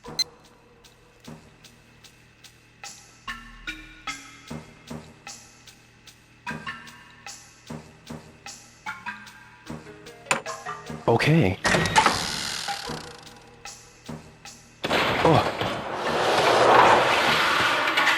Wow, so it was a switch.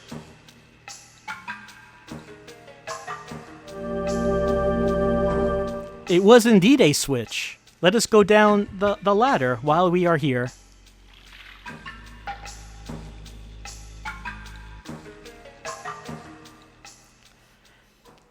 All this time, and Hazuki-sensei never mentioning anything about the secret passage in the dojo. I wonder where this leads.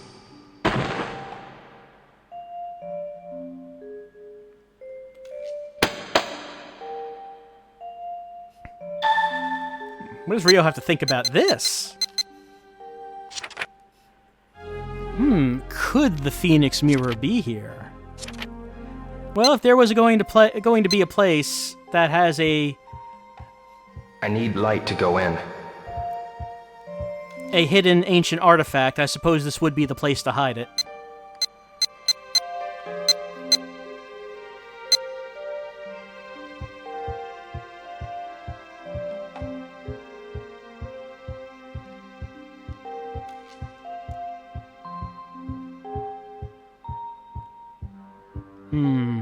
A hidden storage room. Well, I suppose the only thing we can do is start looking around. It's an axe. What's it doing here?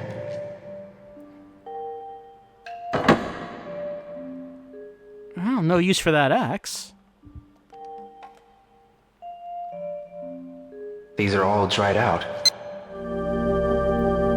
But I guess we're taking them anyway.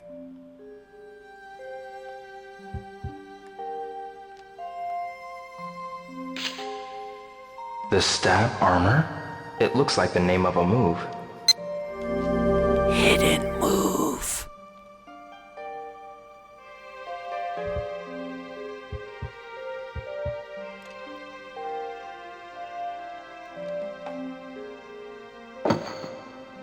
Elixir of Eternal Youth. I remember my father telling me about it being used by martial arts experts in China. Where did father get this? I guess we don't need that. They look pretty old. Did father collect these? Or have these been here longer than that?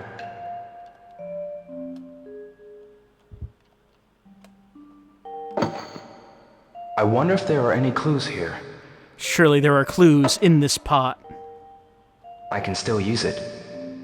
Alright.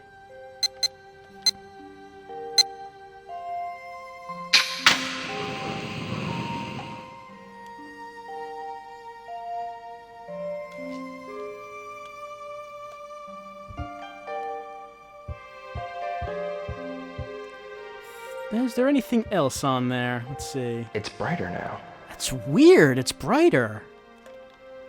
I don't know if I can actually focus on anything else on those shelves. I'll try somewhere else.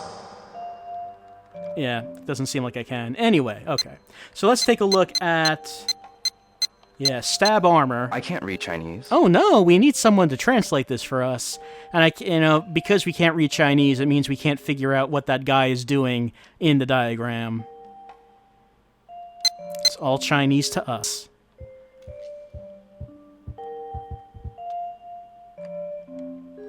What strange paper? It doesn't look Japanese at all. Where did Father get this? What strange paper? Yep, strange paper. It doesn't look Japanese at all. Where did Father get this? Well, Father clearly has been traveling quite a bit. Let's see if I can focus on...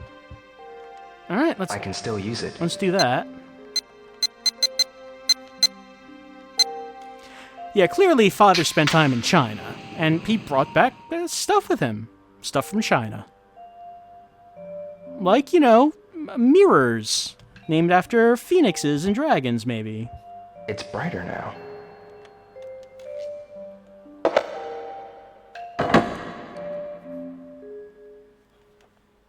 It's Father when he was young, but who's that with him? Those clothes do look familiar.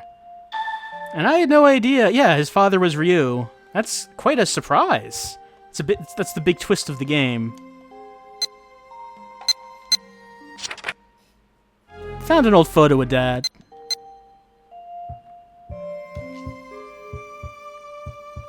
Alright, this has got a lot of shelves, so I guess let's start going through them.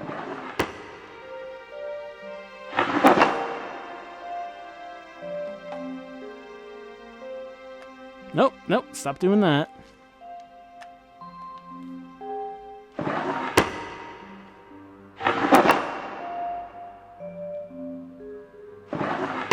Something's inside? It says good luck. Some kind of amulet? What an unusual shape. It's probably not from Japan. Alright, I guess we'll put it back.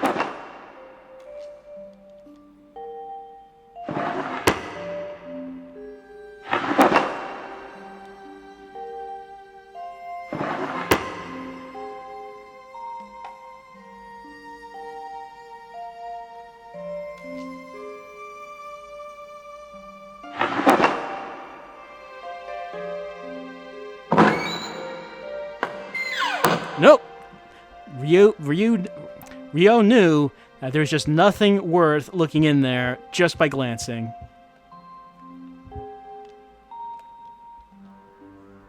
Yeah, and Ryo knows that there's no... Zodiac signs? These are also Chinese.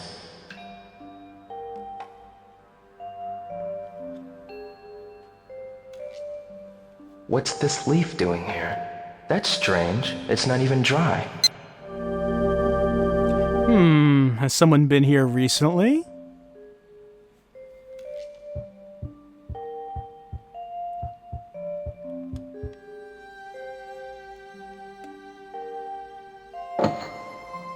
It's a paperweight.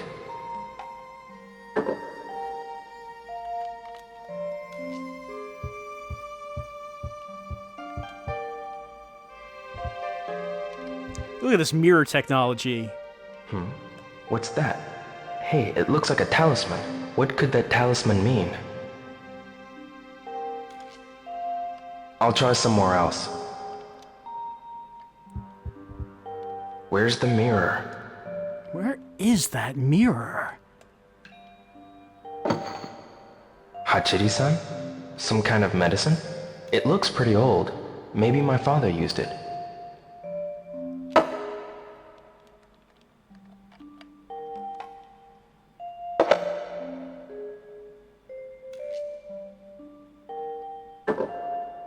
It's our family crest, a sake cup. Yeah. Does this have something to do with my family? That's family drunks. That's what that means.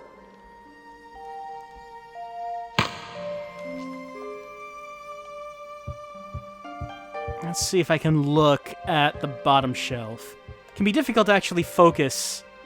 These scratches must be from the shelves. Was he moving the shelf around? It can be difficult to say if I'm supposed to try to focus my attention on the bottom shelf when the things on the top of the shelf are attracting my attention. I'm going to assume I'm not supposed to actually look at anything on the bottom shelf, because I can't look at it, apparently. Anyway, let's see. That would indicate that maybe we could push this.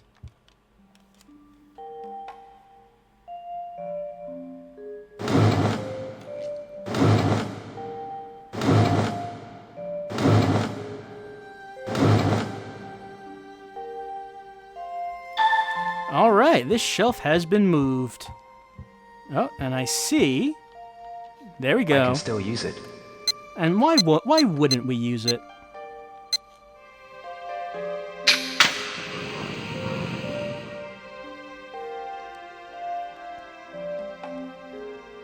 Alright. So, alright, that looks maybe a little odd. That wall. The color's slightly different.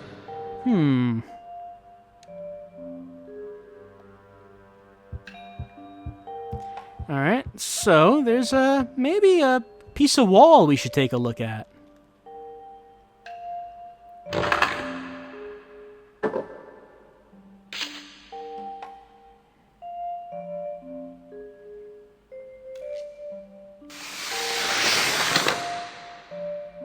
It says, "All good deeds shall be rewarded." Did my father write it?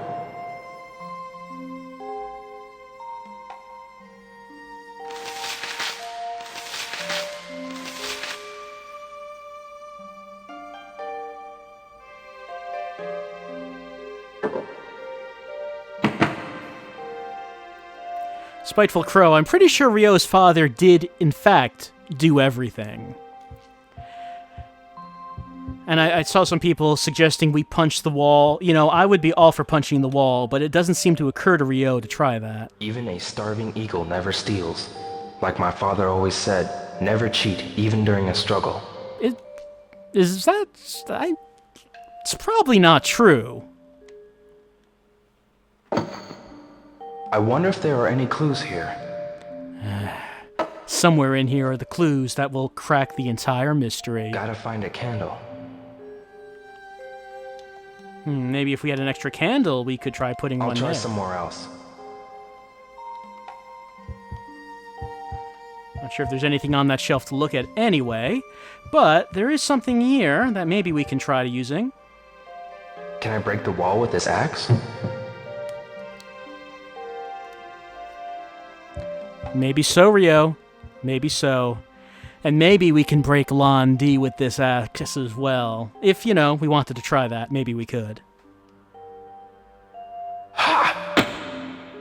Good swing.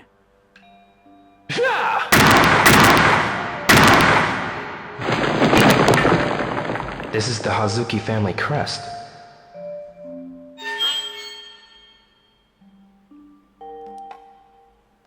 This box.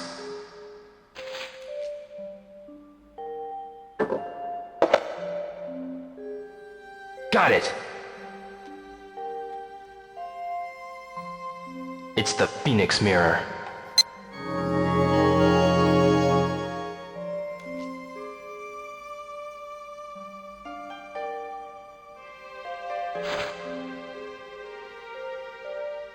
Alright, so we found it after all. We found the Phoenix Mirror, and now that we have it, I'm sure it's a lot less secure. Because, I mean, Lon D didn't know where it was, so...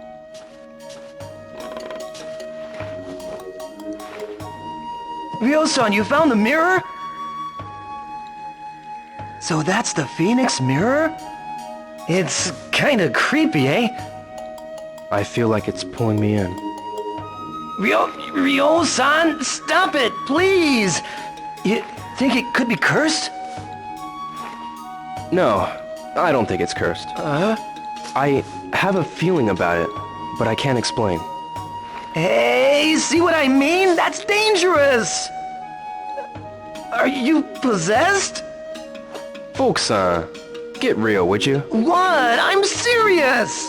Enough. Give me some time alone, okay? Sure.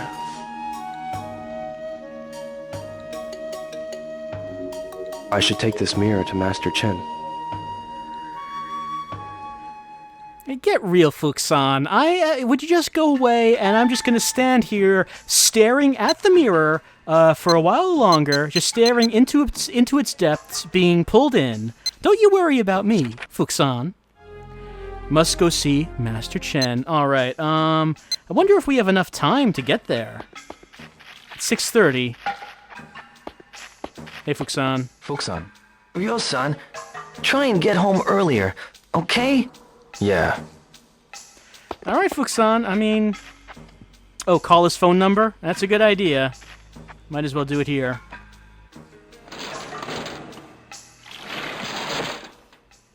Yeah, I'm pretty sure that we don't have to do the stealth section since we've gotten there before. I'm pretty sure that's only the one time.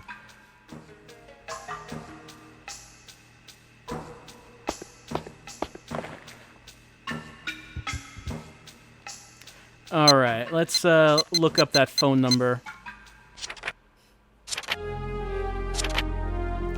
Probably going to take a little while to actually find where that is. There's a lot of pages.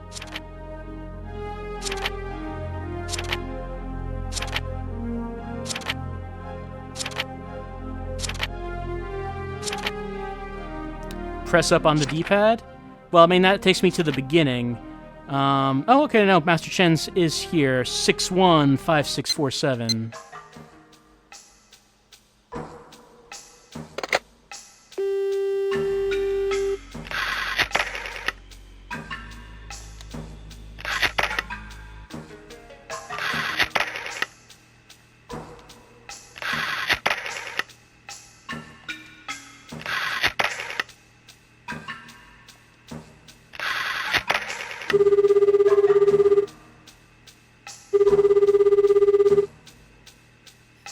Hello? Mother's Earth. 9 dragons. Oops. Whoops. Damn. Probably should have refreshed my memory on what the order of that is. The password is always clockwise. All right, let's try that again. And that's if that's the case.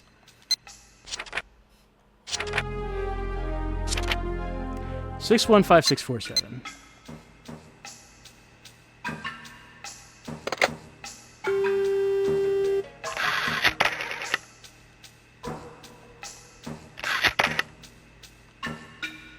Whoops, not that one.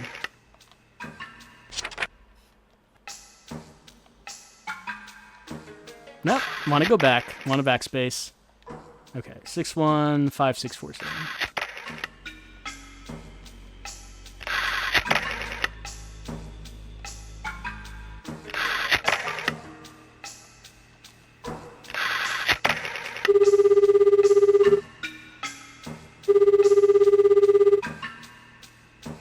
Hello? Mother's Earth. Comrades. Father's Heaven. 9 dragons. Warehouse number 8. Master Chen, please.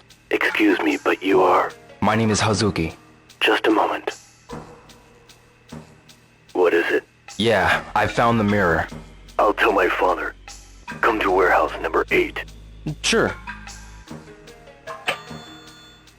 Alright. Let's see how fast we can make it there. And some people asking, could you backspace on a rotary phone? No, you couldn't. Those phones did not have the technology for that. Just had to start all over again.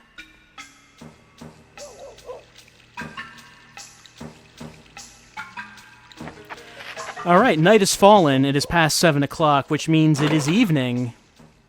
So we don't have too much time to make it there and back if we don't want to worry Ine-san. But, we have to do what we have to do. If we have to worry Ine-san for the sake of our quest for revenge, then I guess that's what we have to do.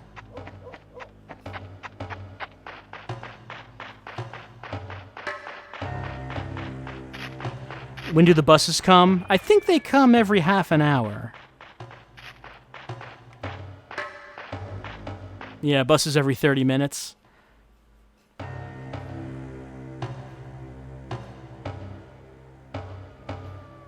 I mean, I know Ine-san is going to go to all of the bars and complain about how Ryo is worrying her so much, and then everyone's going to say, Ryo, why are you worrying Ine-san so much? We have to do what we have to do. That's just the way of revenge.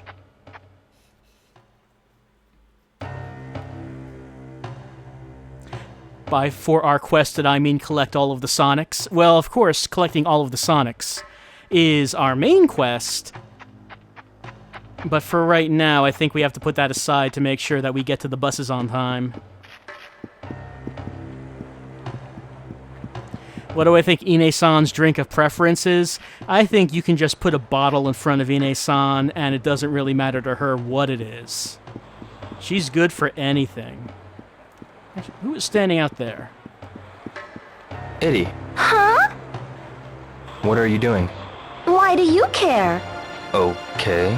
I'm sorry, Eddie. See you later then. Yeah, Eri, I mean, we have a lot of heavy stuff on our mind. I don't need this attitude.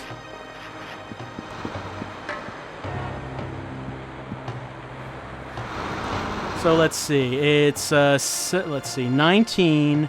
So what does that say?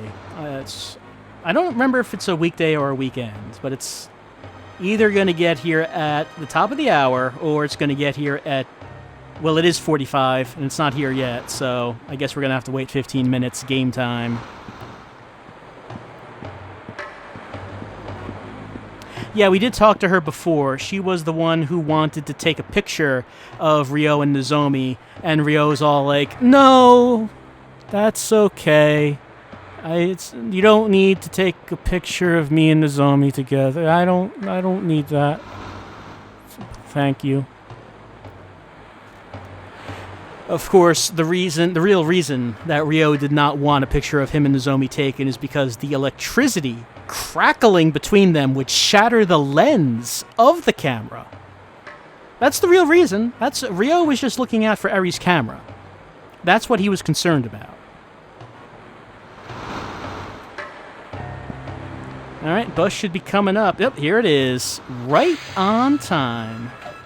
It's impressive how this keeps its schedule so exactly.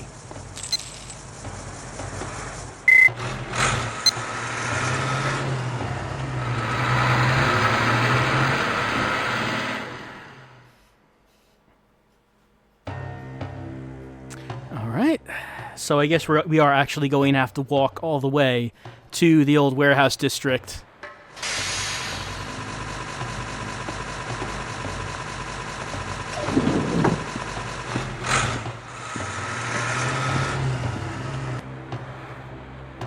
Alright, off we go. Let's see if we can remember how to find it. It was in the northwest, I think. The harbor district at night. Everything's so calm, so empty, so peaceful. Oh, hey! It's our buddy. Excuse me? I don't much like being bothered. Leave me alone. Alright. Well, alright. I thought we were friends. I thought we were buds after I bought you that vending machine coffee. And I guess not. Anyway, I believe it was the northwest. Yeah, here we go. Hey, how you doing? I have business here. I need to go to warehouse number 8. I have an appointment with Master Chen. What's your name? Ryo Hazuki. I've been expecting you, sir. Please, go on in. See? No more sneaking around. Ryo is a VIP now.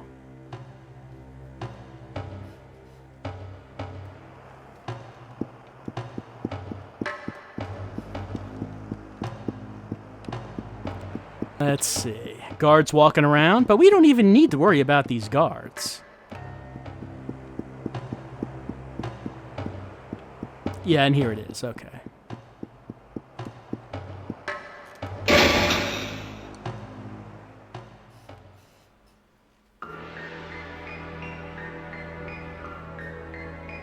Ah, the Phoenix Mirror.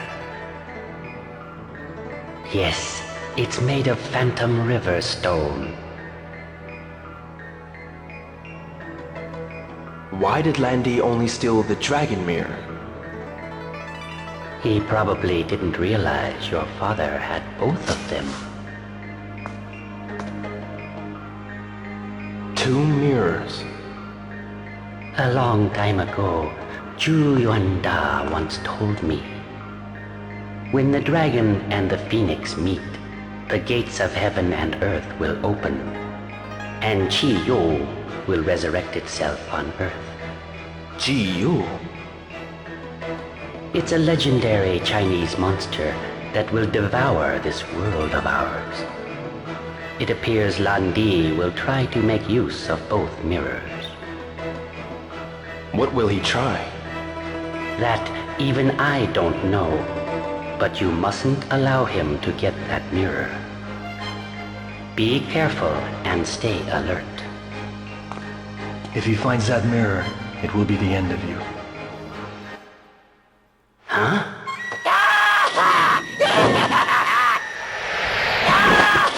What the? Hey! 2 mirrors! Landy-sama will be pleased! Wei Chen! Oh! Hazuki! Push that button!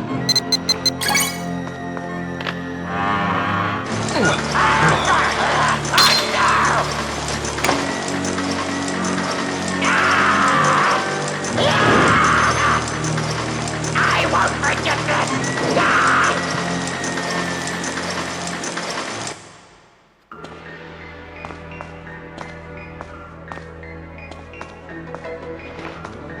Thanks. Is it the work of the Mad Angels? Mad Angels? We always have trouble with that gang. Those dirty bastards. That thing was probably connected to the Qi Yu men. The Qi Yu men? Yes, the Chiyo men and Mad Angels are linked. Perhaps they are the ones who guided Lan Di here. So, if I find the Mad Angels, I'll find Lan Di. Nah, he's likely not here anymore. Then where did he go? Well, maybe he has already gone to Hong Kong. Hong Kong? I have a request. Request? What is it? Please help me get to Hong Kong. If so, then what? I'll find Lan Di. And then... And then he'll kill you. He's too strong. What did you say? Stop it! I must avenge my father's murder. How admirable. But you don't stand a chance. Well, if it was you... Suppose your father was murdered. What would you do? Please, help me. I'm sorry, but I can't. Let's go, Kui-chan. Master Chen, please wait. You should not waste your life on revenge.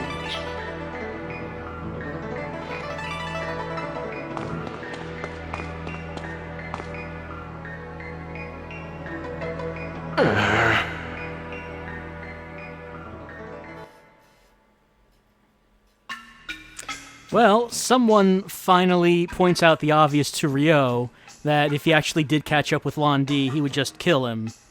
And that, you know, he really doesn't stand a chance against him, honestly.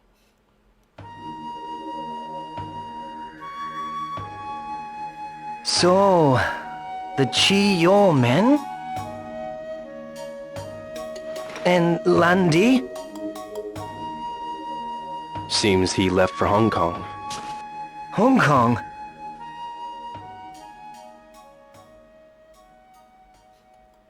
Oh, okay. I guess we're saving. So, some plot development. We found the Phoenix Mirror. Which maybe wasn't a good idea. I mean, after all, it seemed to be pretty secure where it was. Now we've taken it out of its hiding place. We are just carrying it around in our pocket. And we are trying to find Londi. So basically, we're bringing him the Phoenix Mirror. And according to Guizhang, if Londi gets the Phoenix Mirror, he's going to try to, I don't know, summon an ancient Chinese monster who will devour the world. I guess that's where this is going. So it seems like a bad idea all around.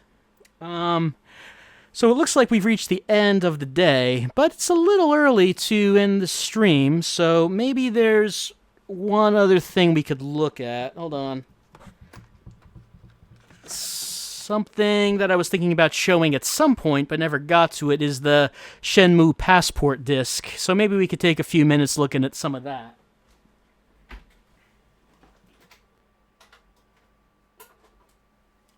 You see, Shenmue has 4 discs. Only 3 of them have a game.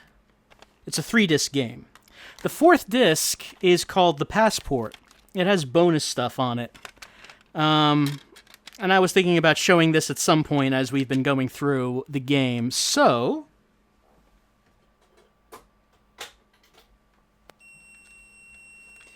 being that we have a few minutes. Tolling, you were concerned that there was a Flash game coming. Well, I'm not aware of a Flash game where Ryo has to have dental surgery done. So, because that there is nothing to fill that gap, I guess we're not going to do that. Pity that we cannot find Ryo's brain surgery Flash game or something like that, but I have not seen anything like it. What I have seen is the Shenmue Passport disc. So let's take a look at what's on this.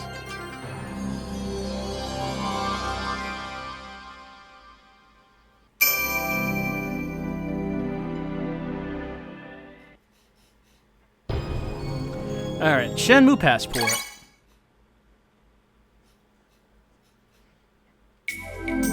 Oh, alright, let's see.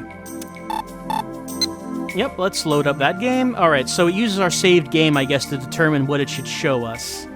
Alright, so Shenmue characters can provide explanations about the various game features. Now, if this is the part that I think it is... Okay, yeah, so... one of the things about this game is that... about the Passport, is that on this disc are heads. High-detailed polygonal heads of the characters, much higher detail than what are actually in the game. So let's take a look at what Ryo looks like in this. He's going to tell us about some of the game mechanics.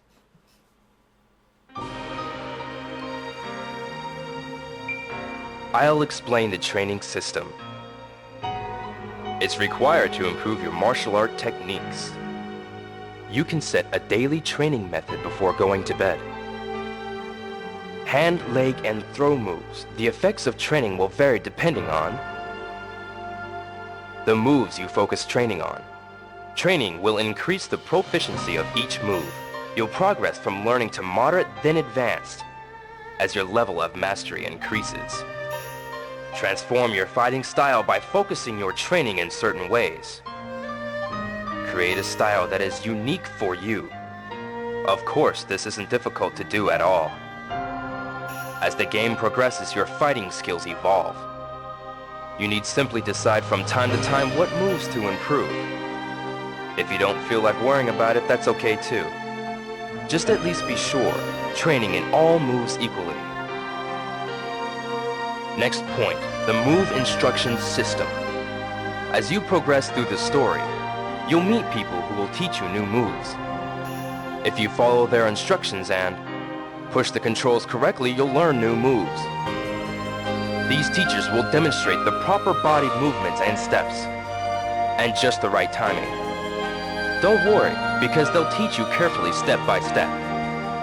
If you don't catch on, no matter how much you try, take a look at your memory card screen. The correct command should appear there. We've done everything possible to help you out. Get to know many people and learn lots of new moves. Also, be sure to practice the moves you've learned. Search for places to practice. Then you can try out your moves in various ways. But it won't matter how many moves you learn if you don't make them your own. Learn to execute them instinctively. Finally, free battle. That's right, actual combat. This is your chance to try out the moves you've practiced and the moves you've learned through instruction. Shenmue's innovative battle system is easy to use. You'll experience battles that feel true to life. One technique you'll need is parrying. With this, you can destroy the balance of your attacker. Then no opponent can escape your counterattack.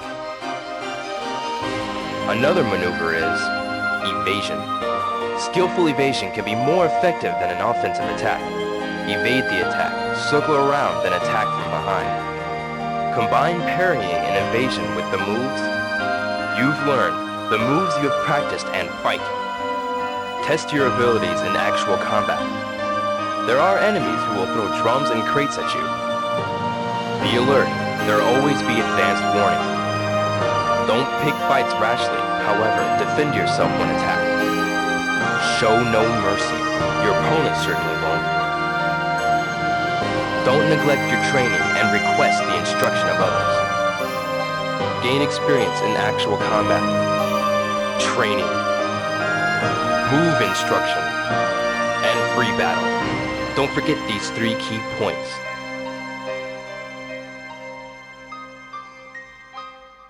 Alright, training, movement, free battle. I will never forget Ryo. And yeah, there was some Deadly Premonition style music overtaking his voice going on there. So yeah, that was about learning the moves, which of course is what Ryo is very interested in. And the idea here is to show off the high quality heads that of course were too high quality to actually be in the game. Some people have noticed that there are some characters here that we haven't seen yet, like Oishi, or is he... I forget if he's the old man by the docks. There's Mark, we have not seen him yet, Zhu Ying, who I think is in 2, and not this game, and Shenhua, who is whose name is misspelled. Let's see what Nozomi has to tell us about the minigames.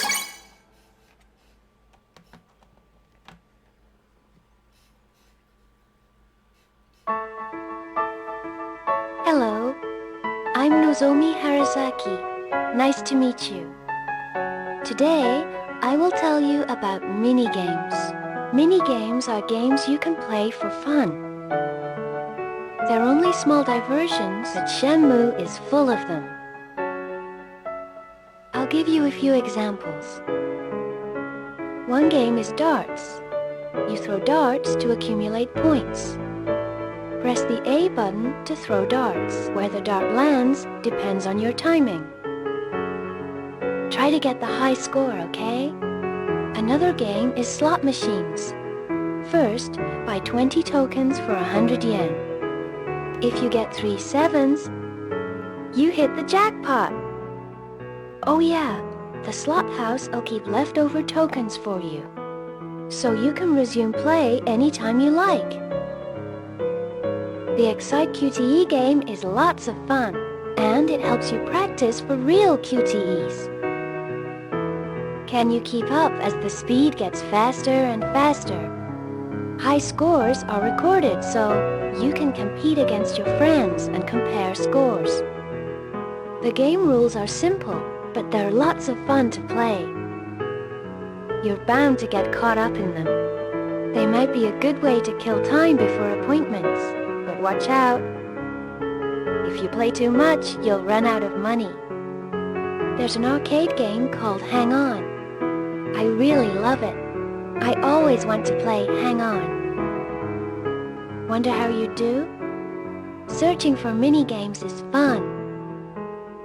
I hear there's also a jukebox.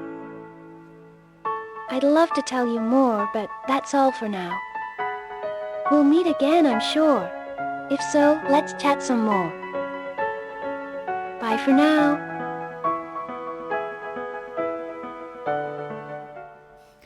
Yes, I too enjoy playing Hang On, and all of the assortment of mini-games within Shenmue that I can play to kill time before the appointments. We won't look at all of these tonight, but we will eventually. Let's You know, I think we're just gonna have to finish this with Chai, since we've met him tonight. He can tell us about QTEs.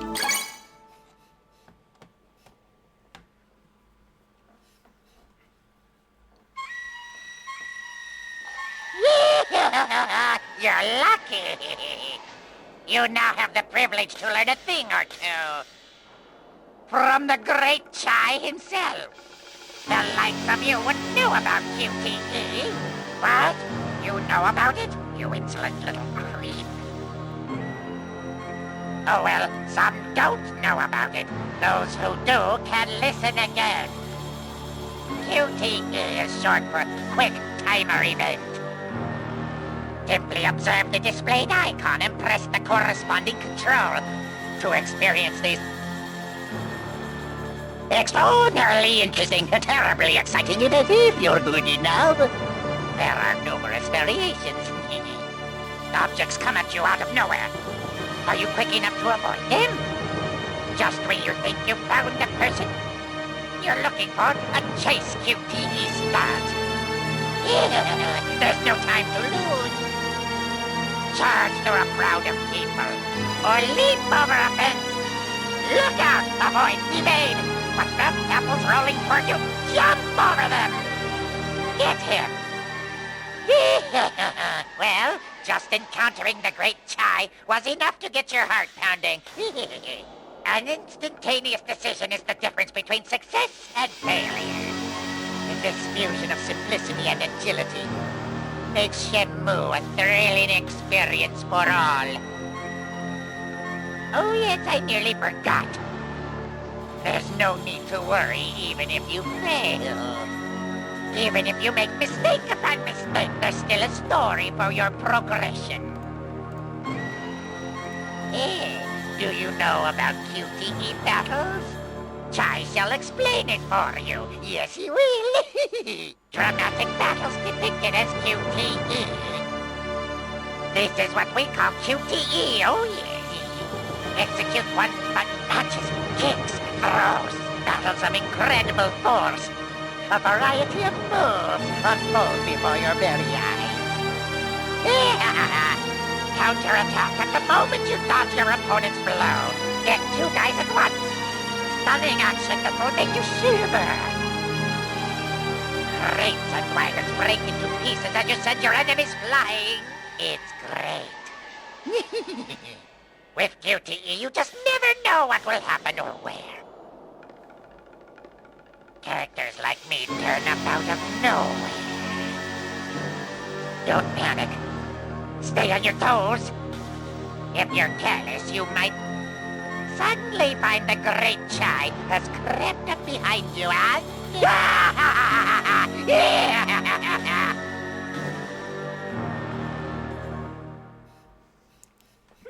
That is some top-notch Saturday morning cartoon voice. And yes, the great Chai teaching us about quick timer events, which is what it was called here, before I guess people just started calling it quick time events. And, you know, it's an interesting thing, everyone calling Chai Gollum, and yeah, definitely a resemblance, but the weird thing is that this game came out, I think in November of 2000, so it wasn't like it was copying that. That is just a really weird coincidence, but that's Chai. Let's see. That's probably what all we're going to look at, but let's see. There was also, what was this? Playback scenes from the game that we've seen. There, okay, we could connect to the internet if I had a connection to the internet, and we can play back music. So, nothing really there to look at. We'll eventually take a look at the other characters who can tell us more about the game and the mechanics of Shenmue. But that'll be for another time, I think. For right now, I think it's about time to say goodbye. So, we made more progress in Shenmue, and it's good that we're making progress every time. I think that we've been going through the game pretty quickly, honestly. I seem to remember this taking a whole lot longer when I first played it back then, back in 2000. So yeah, we've been making good progress with every stream, I think. So we should be reaching the end. Well, not necessarily soon, but as soon as we can. Someone asked if I would be doing Shenmue 2 afterwards, and well, we eventually will, but not immediately. I'm sure we'll want to go on to something else once we're done with Shenmue before we get to 2. I do have an Xbox 360, and I know that the Xbox version of Shenmue is backwards compatible with it, so there shouldn't be a problem there in actually doing it. So we made progress in Shenmue. We also went a little bit through DOS. We experienced the wonders of 4D DOS games in the fourth dimension. That's what we did.